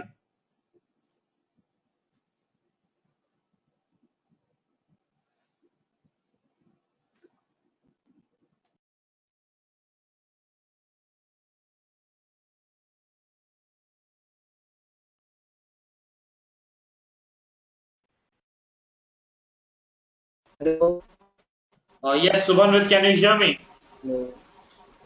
There are many questions which we know the answer to. Yes, I can hear you. Can you hear me? Can you hear me? Yes, Hello. Can yes, you hear yes, me? yes, I can hear you, Subhanwit. Yes, please continue. No, Ruchira, can you hear me? Yes, I can. Yes, I can. Please continue. Yeah. I already finished. I do not know what has happened. But anyway, yeah, getting back to the question, one problem that we all face is, sometimes we think that the answer, especially we somehow in this scenario, a very, advisable thing, we just keep pushing forward, secure as much as, correct answers as possible. Come back to. Don't go on spending 10-15 minutes on a single question, not even 5 minutes. Just if not, however, good you think you are in that particular subject, be humble, respect the exam, move on. Okay. Well, quite a good way of putting across that, Subhanwit. Well, let's go ahead with the session, guys, and one final set of tips for all the attendees here, and following which we shall be entering into the Q&A session, the most awaited segment. Okay, so guys, any tips that you would like to give all our attendees here? Let's get started with Saivarun. Sai, tips for all our attendees here. So I think my tip would be to, for quant especially, practice a lot, be thorough with the concepts, and the only thing that could go wrong in your test is probably making silly mistakes, or I mean you'll be cutting down on your time if you practice a lot eventually. So don't make silly mistakes, and that can only be done if you save enough time for revision on your quant section. And for verbal, I guess maybe have a very good vocabulary. Don't be wasting time understanding the options or trying to do some guesswork in TC or SEs. And for RC2, I would suggest that be thorough with the types of questions that you might be getting. And if you understand the passage properly, you will be very good on the inference questions, and you could also probably answer the structure-based questions too. So for verbal also, practice is really important, and your preparation should be well organized. and all that could be provided by GRE. Okay. Thank you very much, Sai. Anurag, your tips for all the aspirants planning to take the GR in the near future. My tip would be like during the exam, if you get stuck on a question, which will happen, which will definitely happen. If you get stuck on a question, move ahead. Okay, you can spend a maximum of 20 seconds analyzing the question and seeing whether it is feasible for you to solve. If you think you can solve it and the solution, as in the method, the road to the solution appears to you, go ahead. If it doesn't, do not waste time thinking about it because more often than not, you will not be able to solve it. Alright? So if you can't solve it, move ahead in 10 seconds. That is my main tip to you, and that helped me during the exam. Because then after the exam, you have a lot of time to come back to the question, to reanalyze it, to see it from a different viewpoint instead of getting mind blocked on that one question. You shouldn't do that. And if that happens, your entire flow goes. You lose track of what you're doing. Next question goes, the next question, so the next session goes down the drain. So do not let that happen. Okay, that's a very good input that has been provided to us by Anurag. Subhanwit, if you can hear me, your tips for all the aspirants who are planning to take their GRE.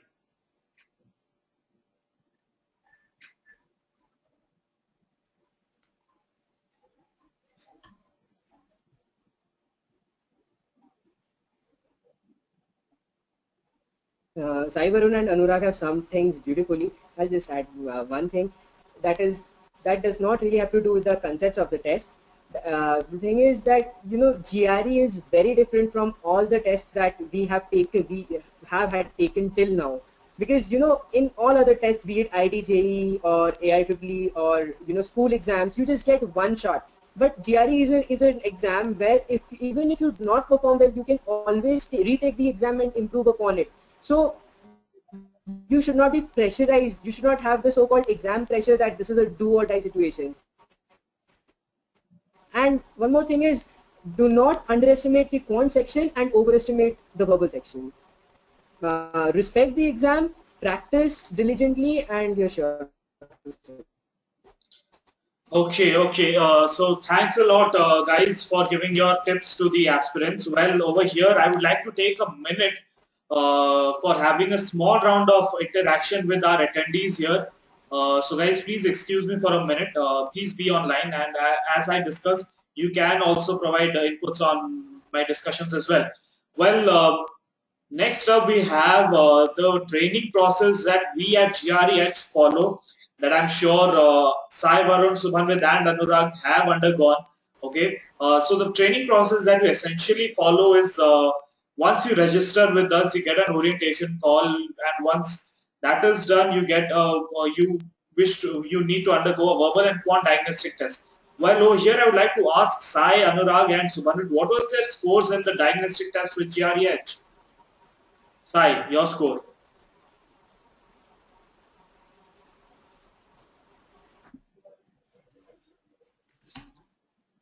Hello, yes, Sai, can you hear me? Yeah, I can. Can you repeat the question? What was your score in the diagnostic test? Mine was 317. Okay, Anurag, yours? I think mine was 321. Okay, Subhan, with yours?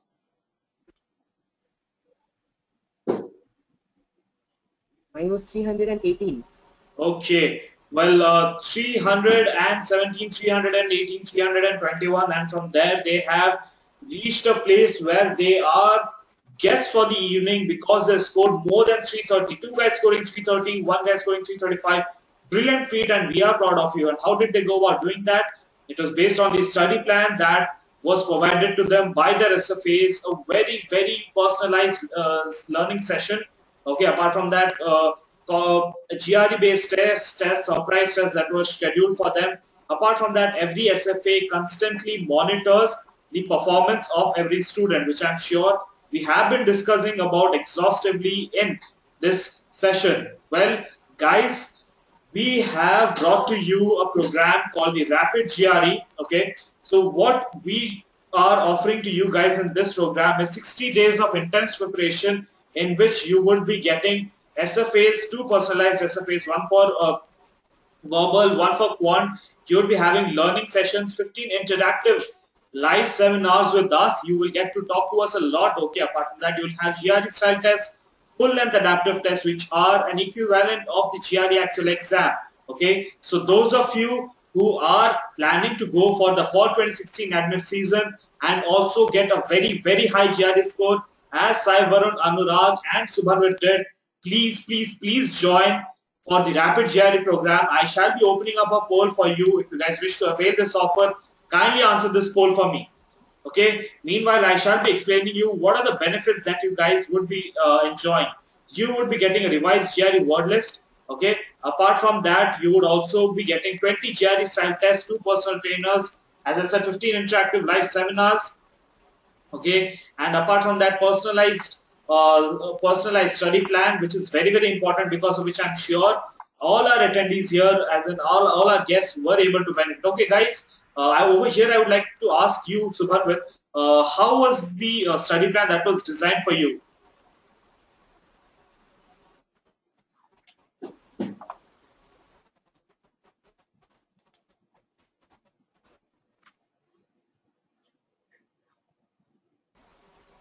So, initially I took the diagnostic test,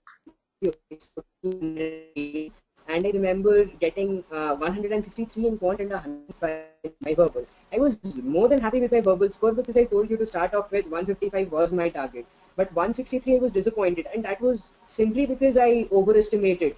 I did not pay enough respect to quant. And after that, my SFAs, they came up with the schedule, and I told them to make it a little less intensive at the start.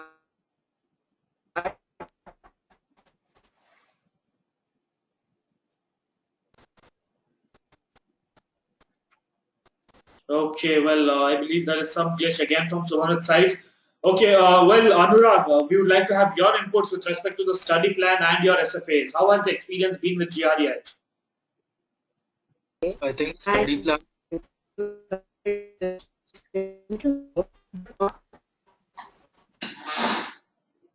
Okay, yes, Anurag, please continue. Yeah, I think the study plan given by the SFAs, I think they gave me one math and or I think two maths and one verbal section per day.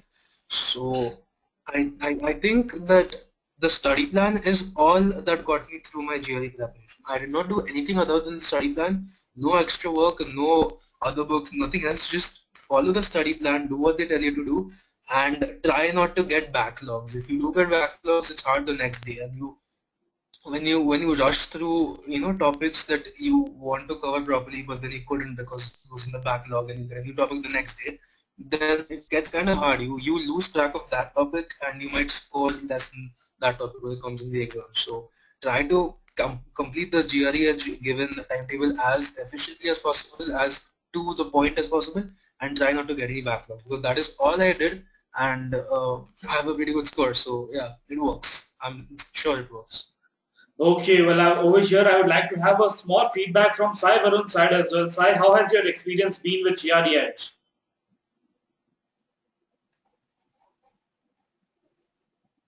Yeah, it has been amazing, I guess. Since the day I gave the diagnostic test, I spoke to my SFAs, and they had a very good plan on how I should proceed with my preparation. So they set around 2 verbal sessions every day and 2 quant sessions. And with that, I guess the most important part of my preparation would be the session-based test that I had. And the session-based test ensured that I understood the concepts completely. And almost every 3 days or 4 days, I spoke to my quant and verbal SFA. And my quant SFA also sent me several questions that were tougher than the ones that we usually face during our actual exam. So I guess these components certainly helped in my preparation and made me score this much. Okay, well, guys, you have heard from the guests of the evening, and you have known how exactly did they go about preparing for their GRE, and we are actually proud of all three of them for being able to ace the GRE this season with their brilliant GRE scores. Congratulations, guys, and we are proud of you. Okay, so for those of you who wish to attend, wish to enroll with us, kindly answer this poll for me. And those of you who want to get the call from our student counselor today, please type in NOW now, okay, and let us know that you wish to get a call from the student counselors today. Okay, kindly type in NOW now if you wish to get a call from our student counselors. Okay, we shall be getting in touch with you, and we will giving you a call and explaining you how to go about preparing for your GRE. Okay. So yeah, with this, we shall be proceeding with the session here, and we will be moving on to the most awaited segment. Okay, but before we proceed, guys, you can also log into our official website, that is gres.com/rapidgre. Okay, and only till tomorrow midnight we are offering a 35% discount.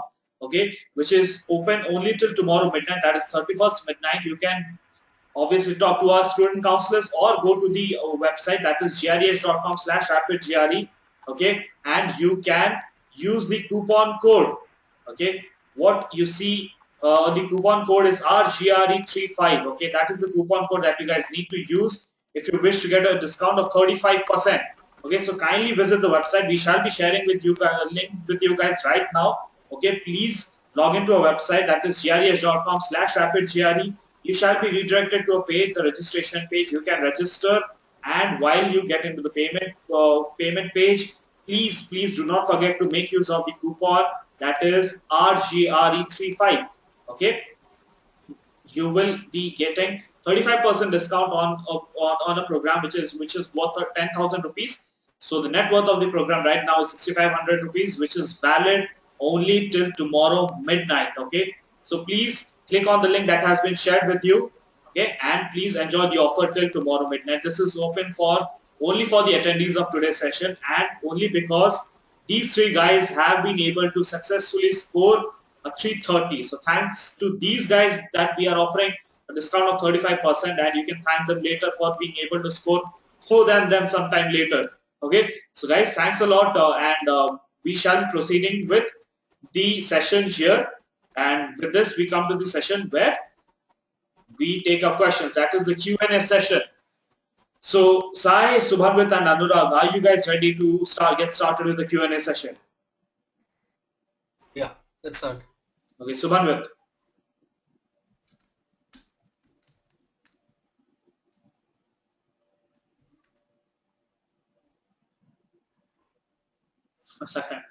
Unable to hear Subhan without Sai. Sai, are you ready to get started with the Q&A session?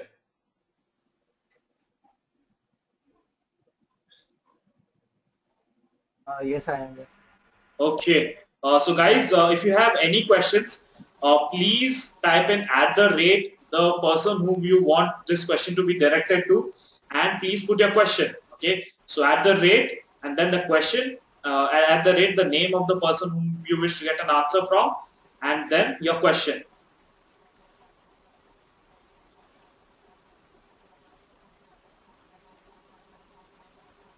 Okay. I shall be taking a couple of more questions. Well, Eric A asks, any practical ways that you have implemented to stay motivated? All of them. So let's get started with Sai. Sai, what is the motivation tip that you would like to give to Eric A? I think one of the places that I certainly needed motivation was while doing my vocabulary, and one good way was probably to color the words that I had in a particular list into green, yellow, and red. And I always looked at the red words and I saw it shrinking. So I was motivated by that. And eventually, when you started getting good scores on your tests that GRE has, then you start to feel an impetus to work better and work harder to get even better scores. Okay, thank you for the answer, Sai. Well, the next question is being asked by Manish Sharma to Anurag. Well, Anurag, what are the number of days needed for a person newly preparing for GRE?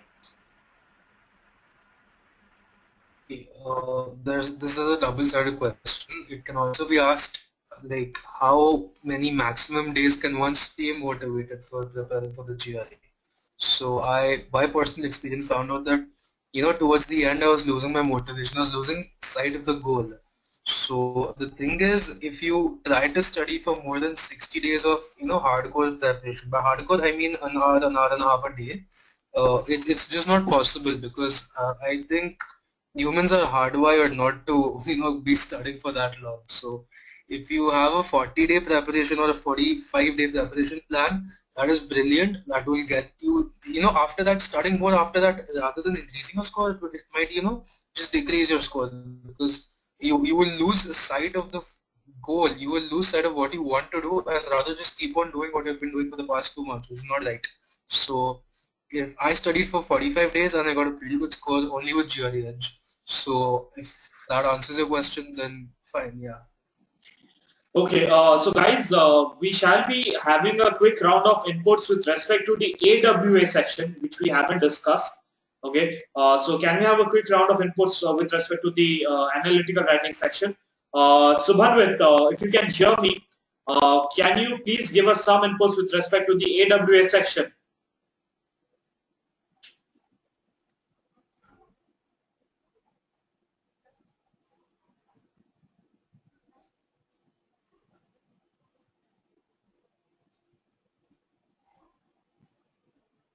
Yes, I can hear you.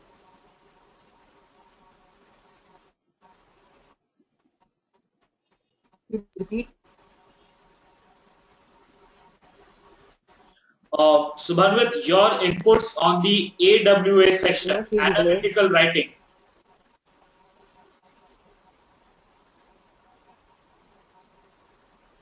Okay, to start off with, I did not fare really well in my AWA section. I just got a 4 out of 6. But yeah, as an advice, I would suggest break up your whatever the be it the issue, be it the argument, break it up into sections. Like you have got 30 minutes, so you may plan it out according to you. Like maybe you can give 5 minutes on reading the issue and thinking about it, and then maybe a couple of minutes writing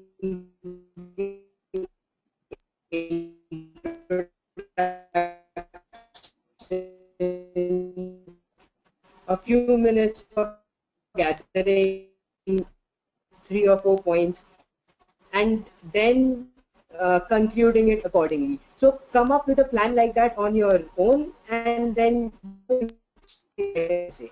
And for argument section, read the argument and find out, you know, the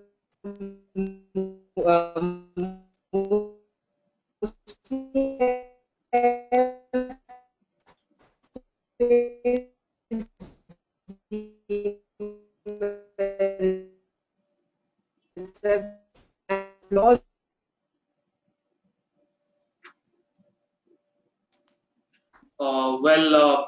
I believe we have lost Subhanwit here. Uh, well, Anurag, your inputs on the Face something, AWA some section. Is Subhanu done? We are not able to get Subhanwit. We are facing some disturbances from his side. Meanwhile, as we get connected with Subhanwit, can we have inputs from your side, Anurag? Yeah, sure. Yeah.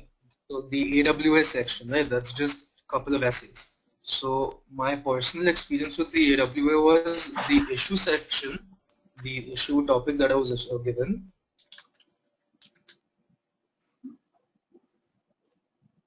Yes, Anurag. Somebody's muting and unmuting me, I guess. Okay, never mind. So yeah, the AWS sections. The issue topic for me went pretty hard. Not hard as such, but not as easy as the argument topic. The argument topic was very simple because they give you a letter from person A to person B, asking person B to make changes to an existing system based on arguments that person A has said. So this argument, this list of arguments is flawed, and all you have to do is at the start read the entire letter from person A to B, list out all the flaws that you have in the that you can see, list out the obvious flaws. Now you will get a minimum of 3 flaws, 3 to 4. I found 5. Now from these 5 flaws, 4 flaws, you can combine them to make secondary flaws that do not make sense on a logical level rather than a factual level. See, rather than a loss of data or a requirement of data, you can say stuff like, since this data is not there, this would affect the previous argument made by the author in such a way that it would not provide a logical base for what he's trying to prove. So, based on these assumptions that you go, the argument essay is very simple, and all you need to do, prepare well, is for the issue session essay. Sorry, that's all. Okay, well, Sai Varun, your inputs on the AWS section. Yes, I agree with Anurag. The argument section is actually easier than the issue-based essay that you have to write. So in the issue-based essay, it could either be a very open-ended question, and I got a very open-ended question actually, and I didn't have much time to, understand the question. I knew that I had to write at least 6 paragraphs to get a good length answer. So you could make up for that in your argument section.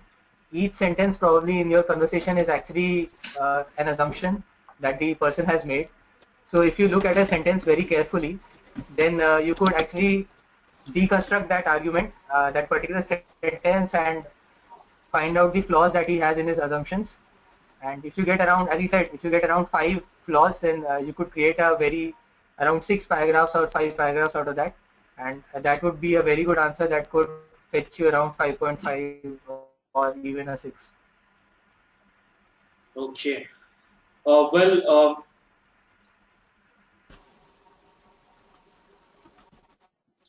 Chinmay Tapaskar here asks, what was the GRE style test score full length adaptive test? Was it more than the actual GRE or less than the actual GRE? Subhanwit, are you there with us?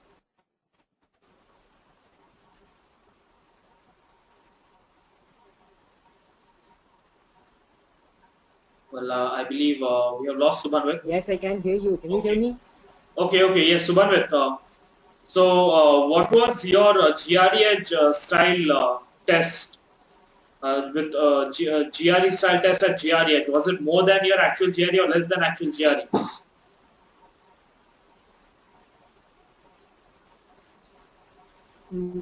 Few tests were more than the actual GRE, but most of the tests were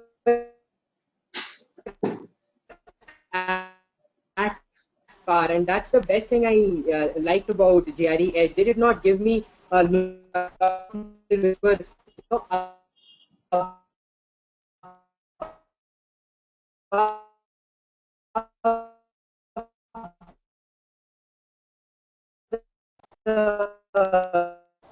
exam standards. They gave me exactly what was required to crack the exam. Okay, thank you very much, Subhanwit. Sai Varun, your inputs on this. What was your score with respect to the GRE style test at GRE? Was it more or less than your actual GRE?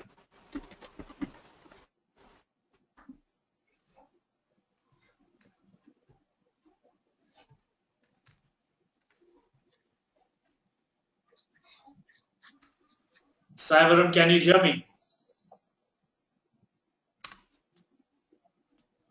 Well, meanwhile, Anurag, if you are able to hear me, we would like to have your answer on this. I would say the tests on the GRE side were harder for me than the actual GRE test, because going by the scores at least, that they were harder. Even though the other questions, the practice questions, the practice tests that you have over there, I consistently got between 15 to 18 out of 20, maybe even sometimes 12 or 11 on a bad day. But what I want to say is, do not get disheartened by the low scores or maybe even the average scores that you receive on the site, because when you go to solve the test, it seems easier, mainly because you're focusing 10 times more than what you would be focusing when given practice sessions. Okay, so there is one important tip that I would like to share with all our attendees here. So it is usually advisable to attempt questions which are tougher, okay, because that gets you prepared for the worst. Okay, I'm sure that most of our guests here would actually approve to the fact that tougher questions gets you prepared for the worst. Okay, So better be prepared for the worst. That is what we at GRE aim to do. We get you prepared for the worst, and we expect that you get the best scores, and that is what has happening with us for a very large time. Okay. So yeah, guys, if you have any more questions, please post. Well, Sai, I'm not sure if he's here with us anymore. Okay, I don't think Sai is here with us. So if you guys have any questions for Anurag or Subhanwit, please post. Well, there's one question being raised by Yashashwi Tamta. Well, Yashashwi here asks last week tips before taking GRE exam to boost your score. Anurag, your take on this. Last week tips. Do words. I would say do words, and you are in the last week, so you have 7 days to prepare. So I would say for the first 5 days leading up to your exam, you should cover as many words as possible and practice. Firstly, make a list of math formulae and see where each formula applies. That is important. And for verbal, you can't. I mean, there's no time left to do anything other than do words and a couple of RCs if you want, but mainly focus on words right now because the retention for words does not stay for more than a week or a couple of weeks. So this is actually the best time to do words for your GRE. And the last 2 days that you have, you would probably want to give a couple of the last 2 days, the last 3 days that you have, you would want to give a few mock tests, and these mock tests are very important for preparing for the GRE, and most importantly, actually, on the last day leading to your exam, on the very last day, do not do anything. Just sit at home, relax. Do not let the tension flow out of you because take it from me, the exam center has a lot of tension built into the walls, and you can feel it. So, drive it away from yourself at home, sleep, do what you think is fun, but do not study on the last day. That is what I would advise you. Okay. Well, Subhanwit, last week tips.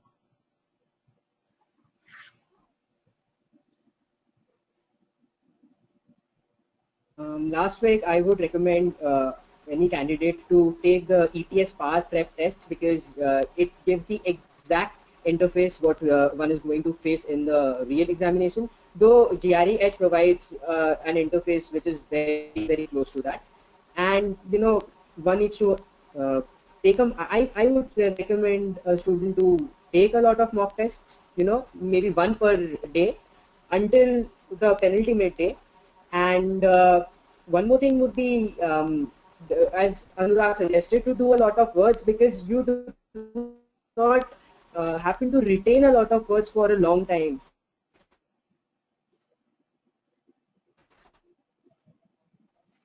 So practice those words, give a lot of mock tests, maybe use the time for which the real you have got a 9 o'clock slot, then sit at 9 o'clock sharp and 12:30. And then maybe in the evening you can go about analyzing the test, trying to better it in your test the following day. And again, I completely agree with Anurag. The day before the exam, don't take any kind of pressure. Just relax. You can go through some word lists on Wordboard, but that's all. And just go with a cool head, eat well, stay healthy. You'll surely do pretty good. Okay, well, Richa Gupta here asks, how long passage did you guys encounter in your actual exam? Anurag, I'm sorry, I didn't hear the question. What? how long was the passage that you had encountered in your exam, in your actual exam? The passage, you mean the RCs, correct? Yes. Okay, so yeah, this is a question. The RCs differ from length. Okay, they differ in length from say a paragraph. Maybe even at the shortest RC that I got was three sentences long, and it had three questions based on those three sentences. So that was like a godsend for me.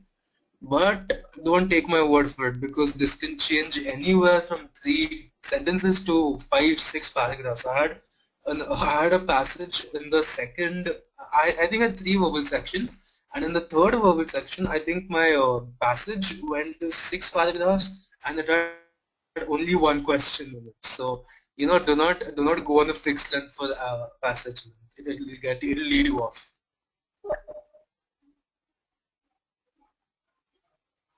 Uh, Hello. yes, Anurag. Please continue.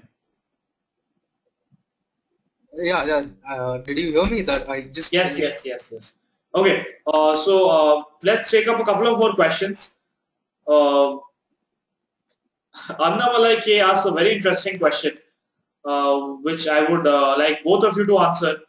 Did you use calculator for every question? Subhanwit.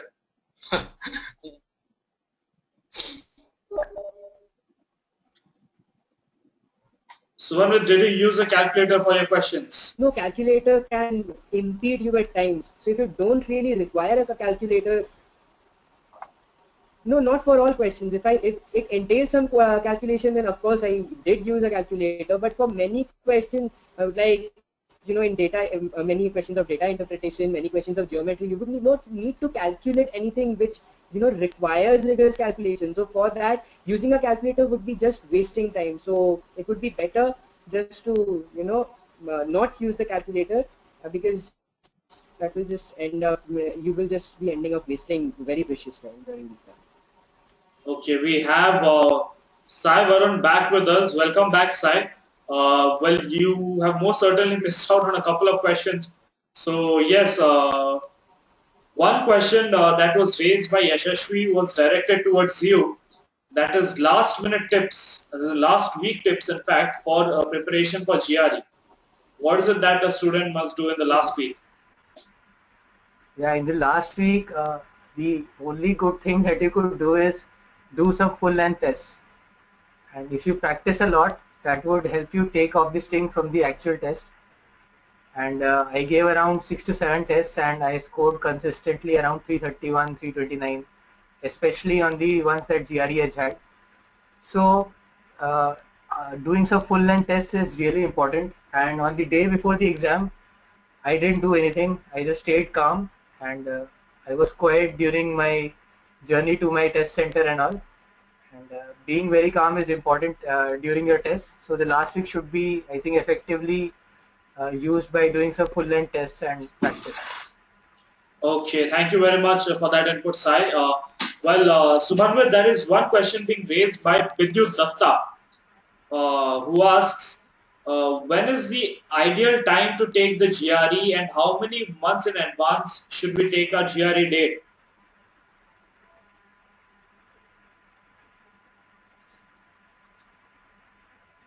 See, at times it becomes a little difficult to book a date which is just a month away or so. So it's always better to book it well in advance, say 3-4 months. And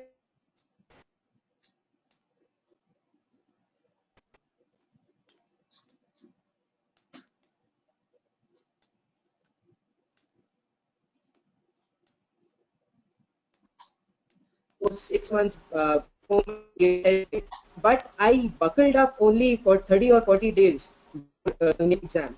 So it's good to book the date at least 1.5 months in advance. And what was the other part of the question?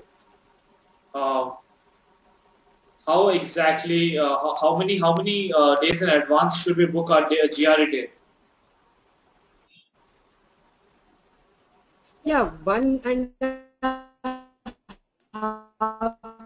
months is, I think, is good because it gives you enough time to do some to buckle up.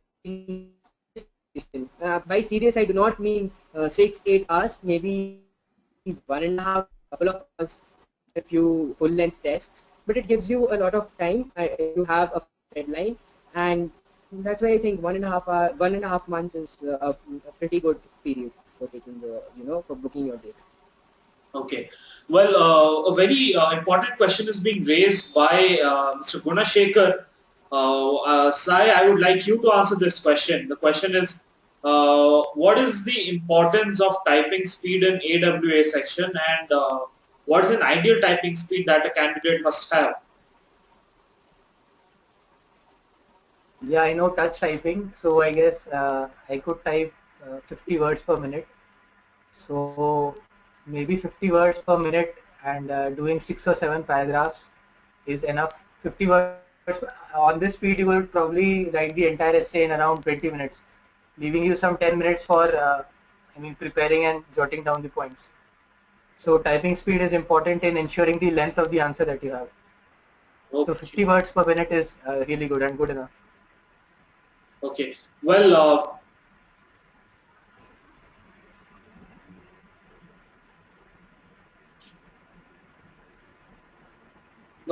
one question is being raised by SP Rautrai. I would like to read the question out, and then Anurag, you might answer this question. Well, SP Rautrai says, "Hello, sir. Myself, Swayam. I am a beginner for this preparation. So I want to know what is the preparation strategy for a beginner, as I'm from engineering background, and how much time should I spend for this and any other preparation related stuff." So Anurag. Okay, a beginner. You would want to divide your preparation into two phases. One would be like a basic soft, introduction to what the GRE actually is, followed by serious hardcore preparation. So if you book your date right now, assuming you book your date right now, you could devote 2 months to GRE Edge. Maybe book a one of the longer courses in GRE Edge. They would help you get an introduction to what the GRE is. Okay, they'll give you easy questions. They'll give you questions that help you understand what the GRE is all about. Like get into the mindset of the examiner, examinee, and that will first create a sense of a picture in your mind of what the GRE is, and that is very important aspect. After that, hardcore preparation will go like for a month. That is the maximum amount of preparation that you would want to give after a 2 month preparation in the basic aspects of the GRE. So all in all, that is all you need actually. Okay, thank you very much, Anurag, for that input. Well, Sai, one question is being directed to you by Ashwini R, who would like to know how much. Can you please answer questions related to time allocated for verbal section? That is for TERC and SE. Okay, so with text completion, if you know the options very well, if you know the meanings of the options, then maybe 40 seconds, not more than that, or less than a minute, keep it less than a minute. And be careful to not make mistakes there. Be sure to check the connecting words that you have in the entire sentence. So all that would take around 40 seconds. With RCs, the procedure that I followed was taking 1 minute for each question that the RC section had. So suppose I had 5 questions along with a passage, with a long passage. So I took around 2 to 3 minutes for reading the entire passage and then answering in 30 seconds for each question. So this is a rough measure of the amount of time that you should be spending. You could spend more on these and cut down on TC or SC if you want, but this is the ideal case that you should follow. Okay, thank you very much for that answer, Ashwin. Sorry, Sai. I'm sure Ashwini has received the answer. Well, Anurag, the next question is for you, being raised by Gulnaz. Would like to know, I am reappearing for my GRE this October. What all strategies could you suggest to perform better this time around? Okay, October, right? See, I assume that you put in the date of the exam, the average date, October, is because you think that the GRE is easier at some months of the year or harder than the other months. I heard this too. I mean, I heard that August, September, and October were the easier months, while March and February were the harder months of the GRE exam. And that's not really relevant, because if your preparation is what you're concerned about, then the hardness of the exam and when you give your exam is not really a concern. So if you're giving it soon, then all you have to do is prepare well and not worry about when you want to book your date. I mean, if that is what you're asking, then I think I've answered your question. If I've misunderstood, please let me know what you want. Okay. Guys, with this, I believe we have come to the end of today's online session with the very, very great 330 plus guys. So, if you guys have any of the questions which are left unanswered, you can most certainly send it across to our contact details that have been shared on your screens right now. Okay. With this, I'd like to take this opportunity in thanking Anurag, Subhanwit, and Sai for taking the time out and also accepting our invitations for becoming a guest for one of the online seminars. Thanks a lot, guys. Thanks a lot. It has been a brilliant session. But before we end the session, I would like to have a small round of feedback from the attendees here. Guys, how was this session? Good, bad, very bad, brilliant. Please tell us how exactly was the session. Did you guys enjoy it? Was this session insightful for you guys? Okay, exemplary says Gulnaz. Revelation says Yashashvi. It is awesome, says Girish. Awesome, great help, says Chinmay. Pumping, says Suraj. Okay. Best session which I've attended till now, says Hemant Sharma. Excellent, need more like this, says Eric. Very helpful, says Aishwarya. It's good, says Satish. This is awesome, says SP Rautra. Well, guys, you have had the feedback, and I'm sure that most of the students who have um been a part of this session would accept to the fact that this has been one of the most enlightening session for them. Thanks a lot. And on behalf of GREH and all the attendees here, I would like to thank you guys yet again for taking your time out and joining us. Okay. Before we end today's online seminar, I would like to declare the winner of today's rapid fire round. Okay. So today's winner for the rapid fire round is Anurag Pande. So can we have a huge round of applause for Anurag, please? Well, Anurag, you have been exceptionally brilliant. Great answers. Okay, so nonetheless, each one of you certainly deserves something or the other. People are congratulating Anurag. Well, thank you very much, guys, for being a part of this online seminar. Good night and happy learning with GREH. Thank you very much. Bye bye, guys. Good night. Bye, Anurag. Bye, Subhanwit. Bye, Saivarun.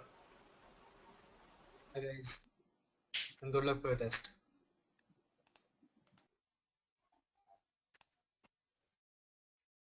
Yeah, good luck, guys.